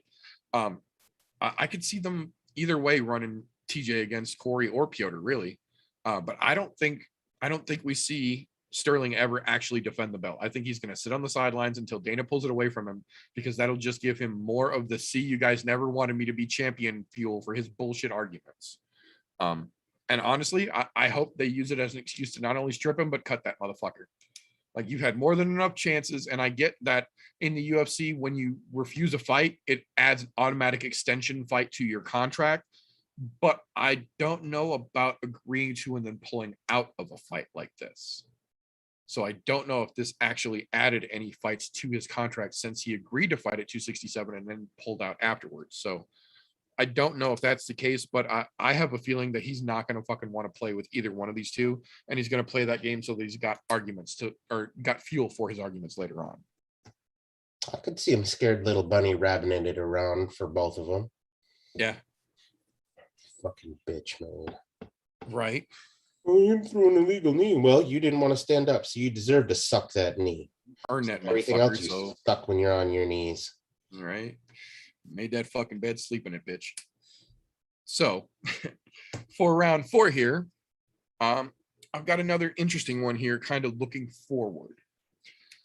Dana has already announced that he intends to try and turn Abu Dhabi into the new fight capital of the world while the US is still going through everything that we're going through. Well, we can't be bringing people in as readily as we could. We can't be putting on events as big as we used to.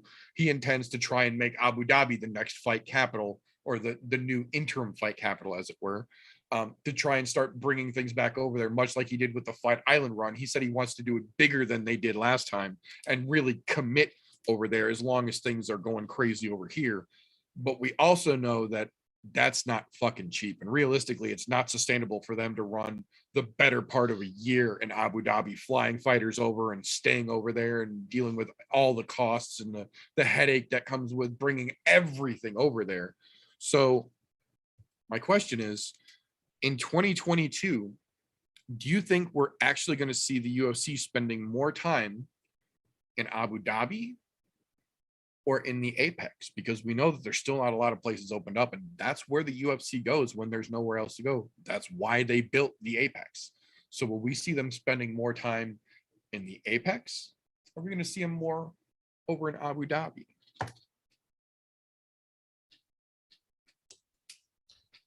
That's a tough one, because it's going to depend on a couple things. It's going to depend on what goes on with how bad this next wave goes. While we're at the Backstreet Boys reunion tour, if they have a massive wave at this concert, we'll see a lot more over in Abu Dhabi. However, if it kind of maintains the same course we're at right now, I think we're going to see way more stateside. Because you know what? They built that Apex Center. Now, are we going to see a lot more pay-per-view cards there? Not necessarily, but we'll definitely see more fight cards there. We might see more pay-per-views in Abu Dhabi because it's easier to get those big-name fighters from all over the world into there. But, I mean, to be quite honest, Dana White will make it happen one way, shape, or form. Fights will not stop now. Now that they've got this figured out, we will never go without the UFC again. No matter what fucking happens. Look, there could be nuclear holocaust. We'll still have fucking goddamn fights one way, shape, or form. That motherfucker. Build a bunker. Because look, the UFC never had to make contingency plans before for anything. Now they have contingency plans, and I'm sure they've hired a whole fucking team to do nothing but brainstorm when crazy shit happens. What do we do in this situation to make this continue to work? Look, we're still going to get fights one way, shape, or form, but I think this coming year, I think we'll still see more inside of the States versus overseas in Abu Dhabi, as it were. Interesting.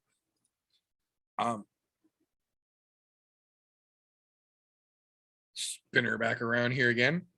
As much as I would like to agree, I think, without getting political about it, the fact that as of November 8th, in order to fly into or out of, or I guess it's just into, I guess you can still fly out of depending on the landing rules, but in order to fly into the United States, you must be A, vaccinated, and B, have a negative PCR test against the Backstreet Boys within, I believe it's 72 hours of your flight leaving.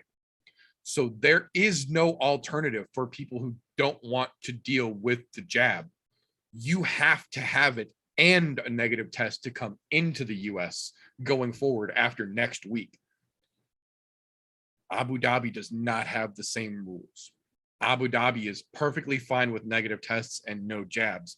And there are quite a few international fighters who have already voiced the fact that they will not be coming to the US until that rule is removed. And based on how things have been going in the US and the folks who aren't even following the basic rules that could have kept us from getting to this bad, I don't see that rule going away anytime in the near future, to say the very least. So I think they're actually, despite the heavy cost it's going to lead them, I think we're going to spend a couple of months at the very least back over in Abu Dhabi again.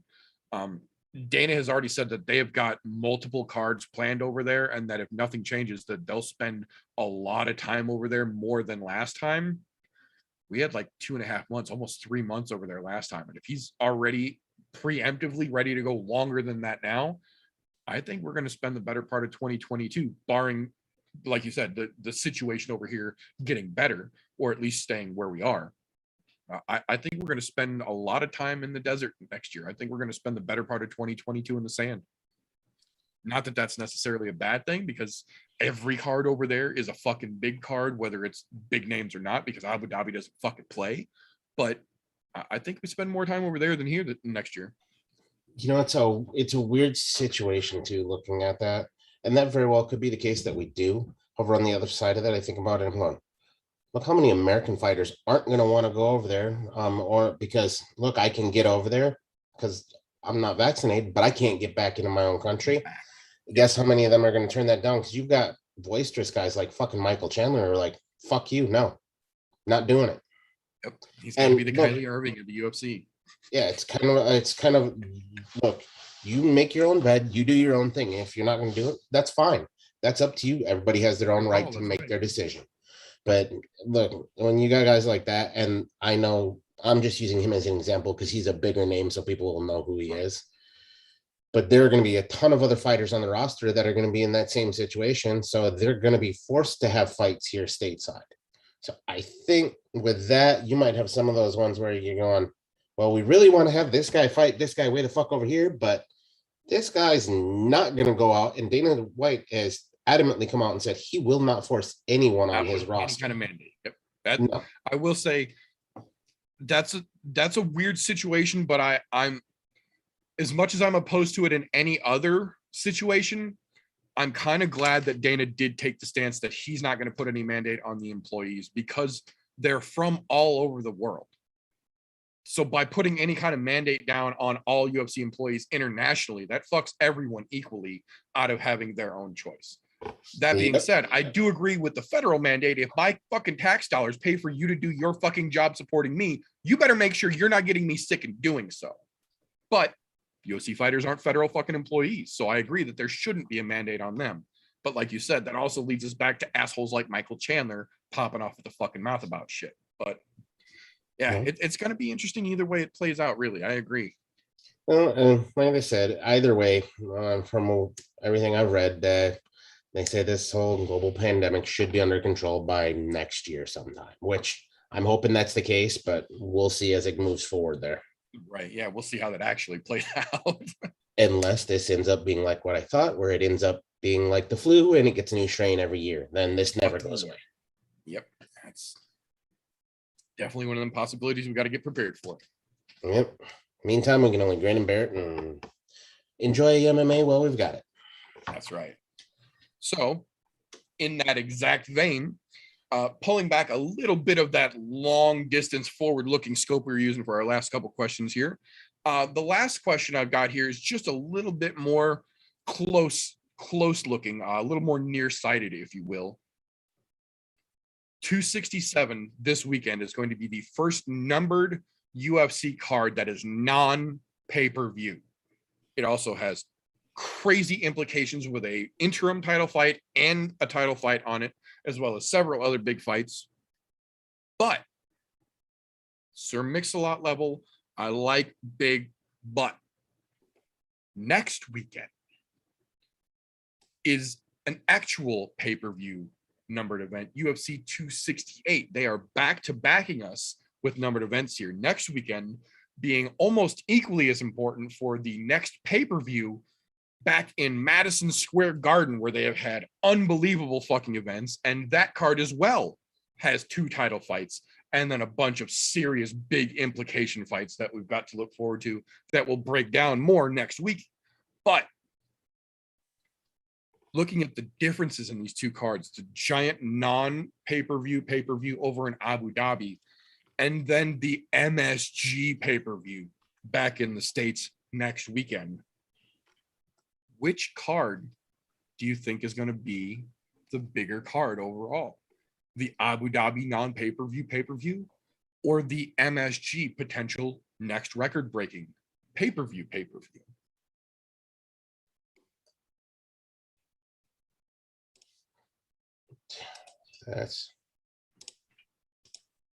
That's a tough one. And for more than one reason. Look, you're giving away a pay-per-view card this weekend, which is fucking amazing, to be quite honest, because this doesn't happen often. We don't see a lot of title fights in a non-paid per-view setting.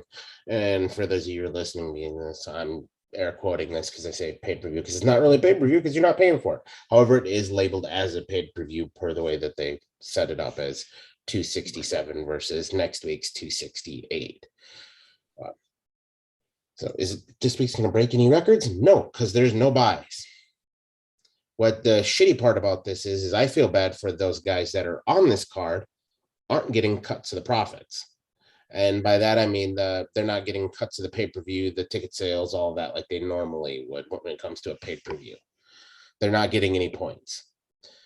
On the other hand, the next week card there at Madison Square Garden, there's some very interesting fights on that. I know we're going to talk about them next week, so I'm not going to go into depth on them. But there is also some fights with some huge fucking implications next week as well. I mean, there's also a fight that nobody really wanted to see the rematch of anyways, but it's going to happen. But there's also a rematch on there that I think is going to be fantastic. Although it could end in a head kick again early too. So if you can pick that out without me giving names, by all means, good on you. But no, the main card on that one is pretty stacked. To be quite honest, I think this week's main card, as far as that's concerned, is a little more stacked than next week's main card. Purely just on the implications of what can happen here and moving forward for a lot of the divisions. But if we're talking what's going to be more record breaking, of course it'll be next week because they actually get pay-per-views. This week, not really, because there's no pay-per-view. You can get it for free as long as you have ESPN Plus. That's the only fucking requirement this weekend. ESPN Plus. So if you're not subscribed to ESPN Plus, we talked about this a couple weeks ago. Totally worth the fucking monthly fucking pay, because then you're going to get every UFC card short of pay-per-views, except for in cases like this, which I mean, this is an exception to the rule. I mean, there are always the exceptions, but yeah, for the most part, though, you're going to get every UFC card on ESPN Plus, which is fucking fantastic. But next weekend, definitely something to look forward to. Do I think it's going to be better overall? I don't know about I can say better, because I don't think even like a lot of the prelims that I looked at, not all that great. So to be quite honest, as far as the cards are stacked, I would say this weekend is better, and it's fucking free. Don't get me wrong, there are some good fights on next week's card, but I think this card is much better in my own personal opinion, which is why I plan to be out of town next weekend, because I'm not even going to watch those fights because I have fucking mini vacation away from the kid, because next week's really not as interesting to me as this weekend's. I can definitely understand that. I agree. Next weekend has got a shitload of fucking good fights, without going into too much detail on them. Excuse me. I've got to say, I think the prelims, the early and the regular prelims next week, are better than this weekend's. But I think the main cards, just head to head, the main cards, I feel are more impactful this weekend. Basically the way I look at it is this weekend sets a lot of the futures for the divisions. 205 is either going to have a guy take the belt who isn't going to defend it long if he defends it, or the confirmation of legendary Polish power heading up the division, and then setting up where they're going to have to go going forward, depending on how that plays out. And then right before that, we've got an interim title fight that's going to set the bantamweight in motion one way or the other. Whereas if we look at next weekend, realistically, both of the title fights coming up next weekend are rematches that are undeserved. Colby Covington hasn't done anything to earn his fucking rematch. Zhang Weili has not done anything to earn her fucking rematch. Chandler versus Gaethje is just a top contender fight. Burgos Quarantillo, a great fucking fight, not that impactful in the division. Frankie Cheeto, great fucking fight, not that impactful in the division though. I think next weekend is going to be big fights that are going to be entertaining, but I feel like this weekend has fights that are going to be more impactful for the organization as a whole. Good God, yeah. And we didn't even touch on like some of the earlier fights on the main card. We didn't even touch on those, and those have some major fucking implications. I mean, look at the Islam and fucking Dan Hooker. That's got some big fucking things of what could happen there in that lightweight division. Who might get that next shot there? there's some big implications of who's going to be able to fight that number one contender there. And going right down the list, even that, look, as weird as it sounds to say this and come out of my mouth, the Volkov and Tybura fight at heavyweight, Tybura's been kind of fucking weird. But if he pulls off a fucking upset on Alexander Volkov, we're talking huge implications in heavyweight. That's going to fuck that whole top ranking up there. Which, and if you saw him at the press conference today, Tybura was real calm, real composed, real fucking prepared, real fucking in the zone, man. It's a little scary. It's a little different than the Tybura we have seen soup canning his way through the fucking rankings up until now. I agree. Yeah. And I mean, even going down the list farther, let's go down this whole list while we're at it. I was going to say, we might as well rock them backwards. Yeah. Fuck. The Yuzhong Liang and the long-awaited return of Khamzat, I just want to smash somebody, Chimaev is back, finally. A long-awaited return. This is going to tell us, was he just good because those guys were really bad soup cans, or is he the real fucking deal? Because Yuzhong Liang, fucking legitimately good welterweight. Yeah, the Leech ain't going to give you an easy one. That's for goddamn sure. It's going to be a tough fight, and if Khamzat pulls it off, we know he's the real fucking deal. And he hasn't, and you know what? As much as I hate to say this, I'm kind of on board with him still, even though it's been a long layoff. But there was some bad shit that came through. He got through his fucking reunion tour and had some rough goes of it. But look, that has huge implications. If he wins that catapults him from out of the rankings and possibly into top 10 status, even though Yuzhong Liang is fucking ranked 11. 11, yeah. Because that's a huge fucking win if he gets that win. We're talking totally fucking up the welterweight fucking rankings there. Yep. Then, I mean, you got Ankalia and fucking Ostermeer sitting at a light heavyweight bout. This is a fucking top contender fight. Somebody who wins this gets another shot to go up that rung to possibly be that next in line, or maybe 2 more wins and they have a fucking title shot. I agree. So those guys also, are right there. Side note real quick, tattoos aside, I don't know why, but for some reason in my brain, Alexander Volkov and Vulcan Ostermeer are the same fucking person. I could see that. Go like this over Volkov's lip and look at their face. It's the same fucking person.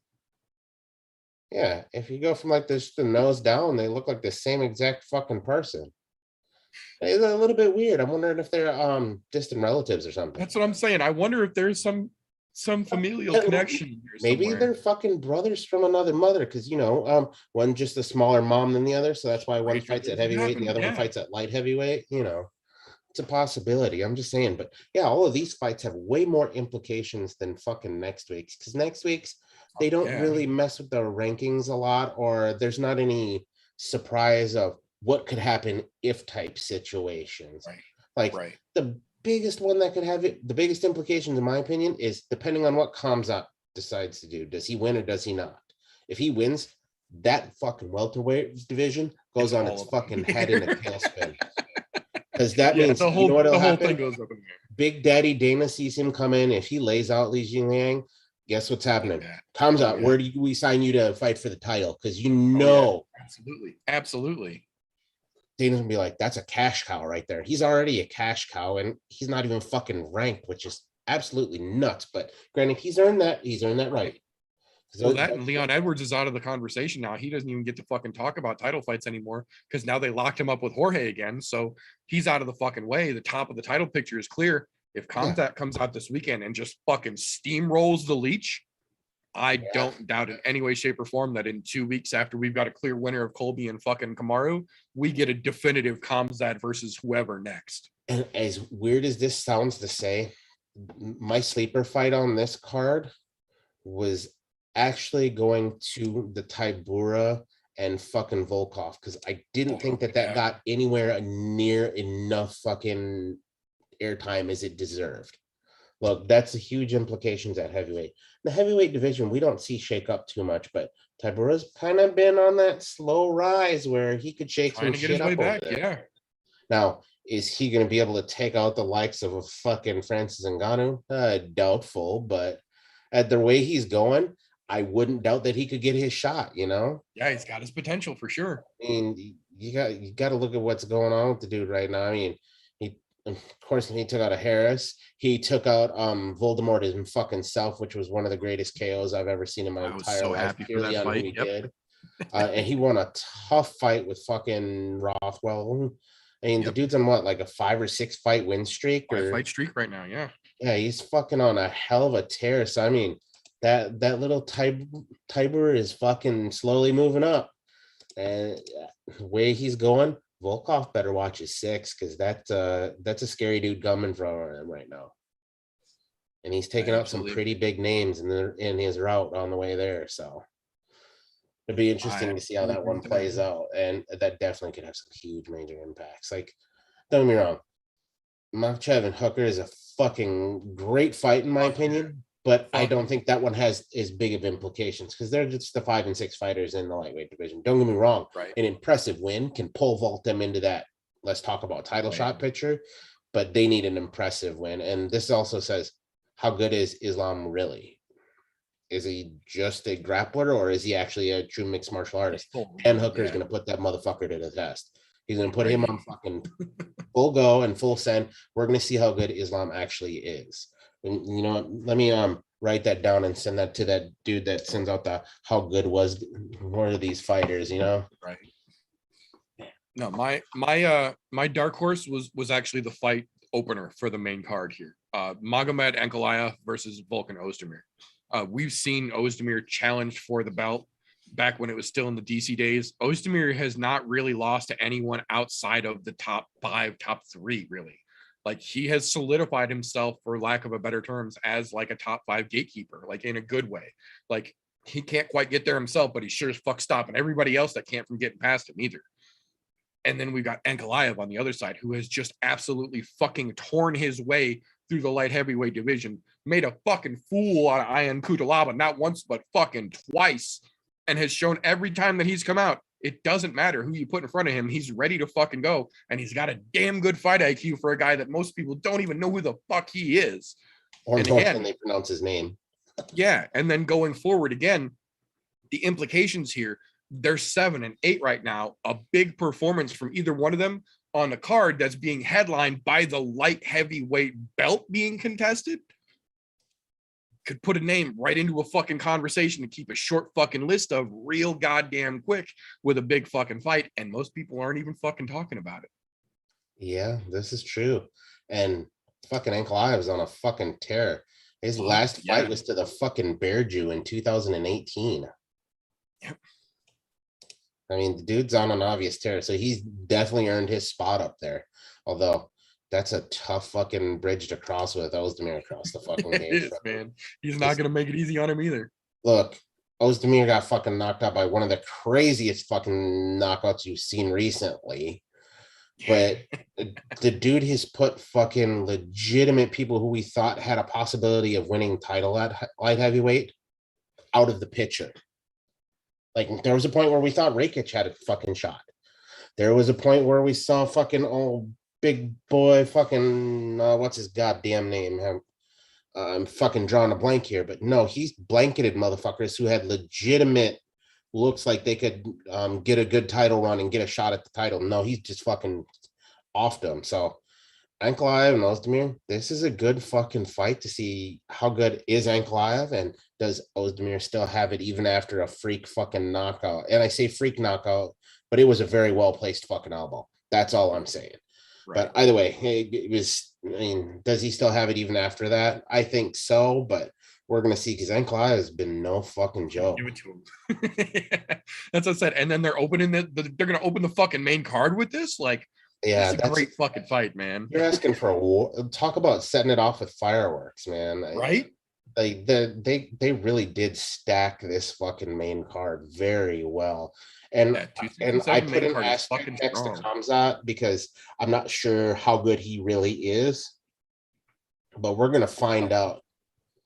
And he's going to go through trial by fire now, because go from completely unranked fighters to, here, we toss you at a dartboard and, oh, we're going to land on number 11 here. The Leech, good fucking luck, dude, man. Good luck, buddy. And I'm hoping, as much as I hate to say this, I'm hoping he's as good as he talks. Because if he is, Dude, that's a scary motherfucker at welterweight. That whole welterweight division will be put on notice if he takes out the Leech in a dominant fashion. Fuck yeah, he will. Or even if he just beats him, period. I'd say, yeah, not even take him out. Even if he goes to distance and it's just tough, still, that says enough unto itself right there, too, I think. Oh, yeah. There's so many implications in this fucking card, just on this main portion of the card. Even, and we didn't even talk about Amanda Hebus and fucking Jandiroba, which is fucking crazy because Jandiroba, she's on a tear herself, man. She's a fucking ninja. Don't get me wrong. Hebus has got her fucking spot. Do I think it's where she's at right now that she deserves? Not necessarily, but she definitely has her fucking spot. Yeah. But I'm more intrigued to see what Jandiroba does coming back, because I mean, she's terrifying, to be quite honest. Look, she took a Dern to a fucking decision and didn't get subbed by her. Hard, yeah, that was a hard fucking match. Yeah, so, and not to mention what she did to Murata in fucking June. Jesus Christ. Fucking how often do you see doctor stoppages in women's fights? Yeah, no shit. Few and far between for sure. She's a scary fucking lady. Like, I wouldn't want to be caught in a fucking dark alley with her. She would whip my fucking ass, no problem. Yeah, Hebus, I would look at Hebus and I would just kind of laugh. Right. I'm just probably still get my ass whipped, but I would still laugh. Jandiroba? No, not happening. I'm good. So, I think Jandiroba takes that 10 spot this weekend. Could damn well be. It's gonna be tough. Hebus looks like she's ready to fucking go. She's in good shape. She looked good on Embedded, but you can never overlook Jandiroba. She's fucking dangerous for sure. That's exactly why Saturday I am going to try and get my shit together enough to be able to start my broadcast for the Hebus versus Jandiroba fight. I'm going to try and be live about noon 30-ish Central Time, since the main card is going to be starting about 1. I'm guessing they're going to throw these ladies out there probably 12:15, 12:30-ish. I'm going to try and be ready for this fight. I'm not going out early, but I will try and get here for the Hebus Jandiroba fight, and then I'm going to cover the main card. But that being said, that's pretty much all we got for this particular episode. So I do want to thank everybody who tunes into this one, whether you are here in the chat live or you are catching this on a replay. We appreciate you just the same. Before we get the fuck on out of here, if folks need to find themselves some directions on how to get some delicious fried cheese curds, and maybe directions to find themselves a Kenosha crippler up there while they're in the neighborhood, how can they get a hold of you after the show, TJ? Wednesday nights, 9:30 Central Times, right here on the YouTubes. And of course, I'm here every Thursday, so you guys hit me up. Shoot me a message on Instagram or wherever. I'll send you a message back. Don't go looking for me to be posting shit, though, because I don't do that social media shit. I use it as strictly a contact sheet. It's way easier that way. I don't have to memorize phone numbers anymore. Yeah, definitely Wednesday, Thursdays, always here. Doesn't matter. Absolutely. Appreciate your time, sir. That being said, you can catch the I'm No Joe podcast on pretty much all social media platforms, with the exception of OnlyFans, because we're too fucking spicy for those porn selling cocksuckers, literally. But you can catch us on Facebook, Instagram. You can catch us doing this show in the video format live Thursday nights, 9:30-ish Central on youtube.com/I'mNoJoe. But if the video format is just a little too much, if these mugs are a deterrent, and I understand, I've lived with it, so I get it. Anchor.fm/I'mNoJoe for the all audio format version of the show. And since we are too spicy for OnlyFans, we now officially have our own subreddit. God damn it. Reddit.com/I'mNoJoe podcast. Hang out, come through, drop questions, post links, do weird shit. We're going to have fun over there. That being said, we've also got a Discord. The link is down there. You can drop viewer questions where we will answer them live once we get more than just me and TJ here. We also post links for the news that just doesn't make it or is just flat out too weird to make it into the show over on the Discord. So fun shit. That being said, if you enjoy what we do around here, make sure you subscribe. Make sure you got that notification thing turned on so it tells you when we go live, and give us a thumbs up. We appreciate it. That being said, if we're just a couple of dipshits waiting for a kid who's never going to fucking show up, go ahead and give us a thumbs down. We earned it and we won't dispute it. That being said, we are going to call it all for this particular episode. So remember, folks, until next time, don't let ignorance stop you. You can root for anything. If you're an island boy.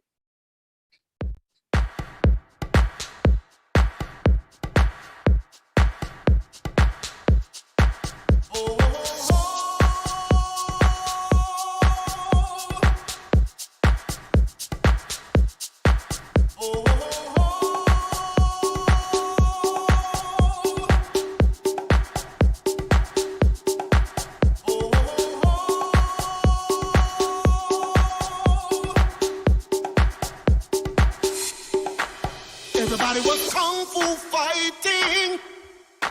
Those kids were fast as lightning. In fact, it was a little bit frightening. How do I say goodbye to what we had? The good times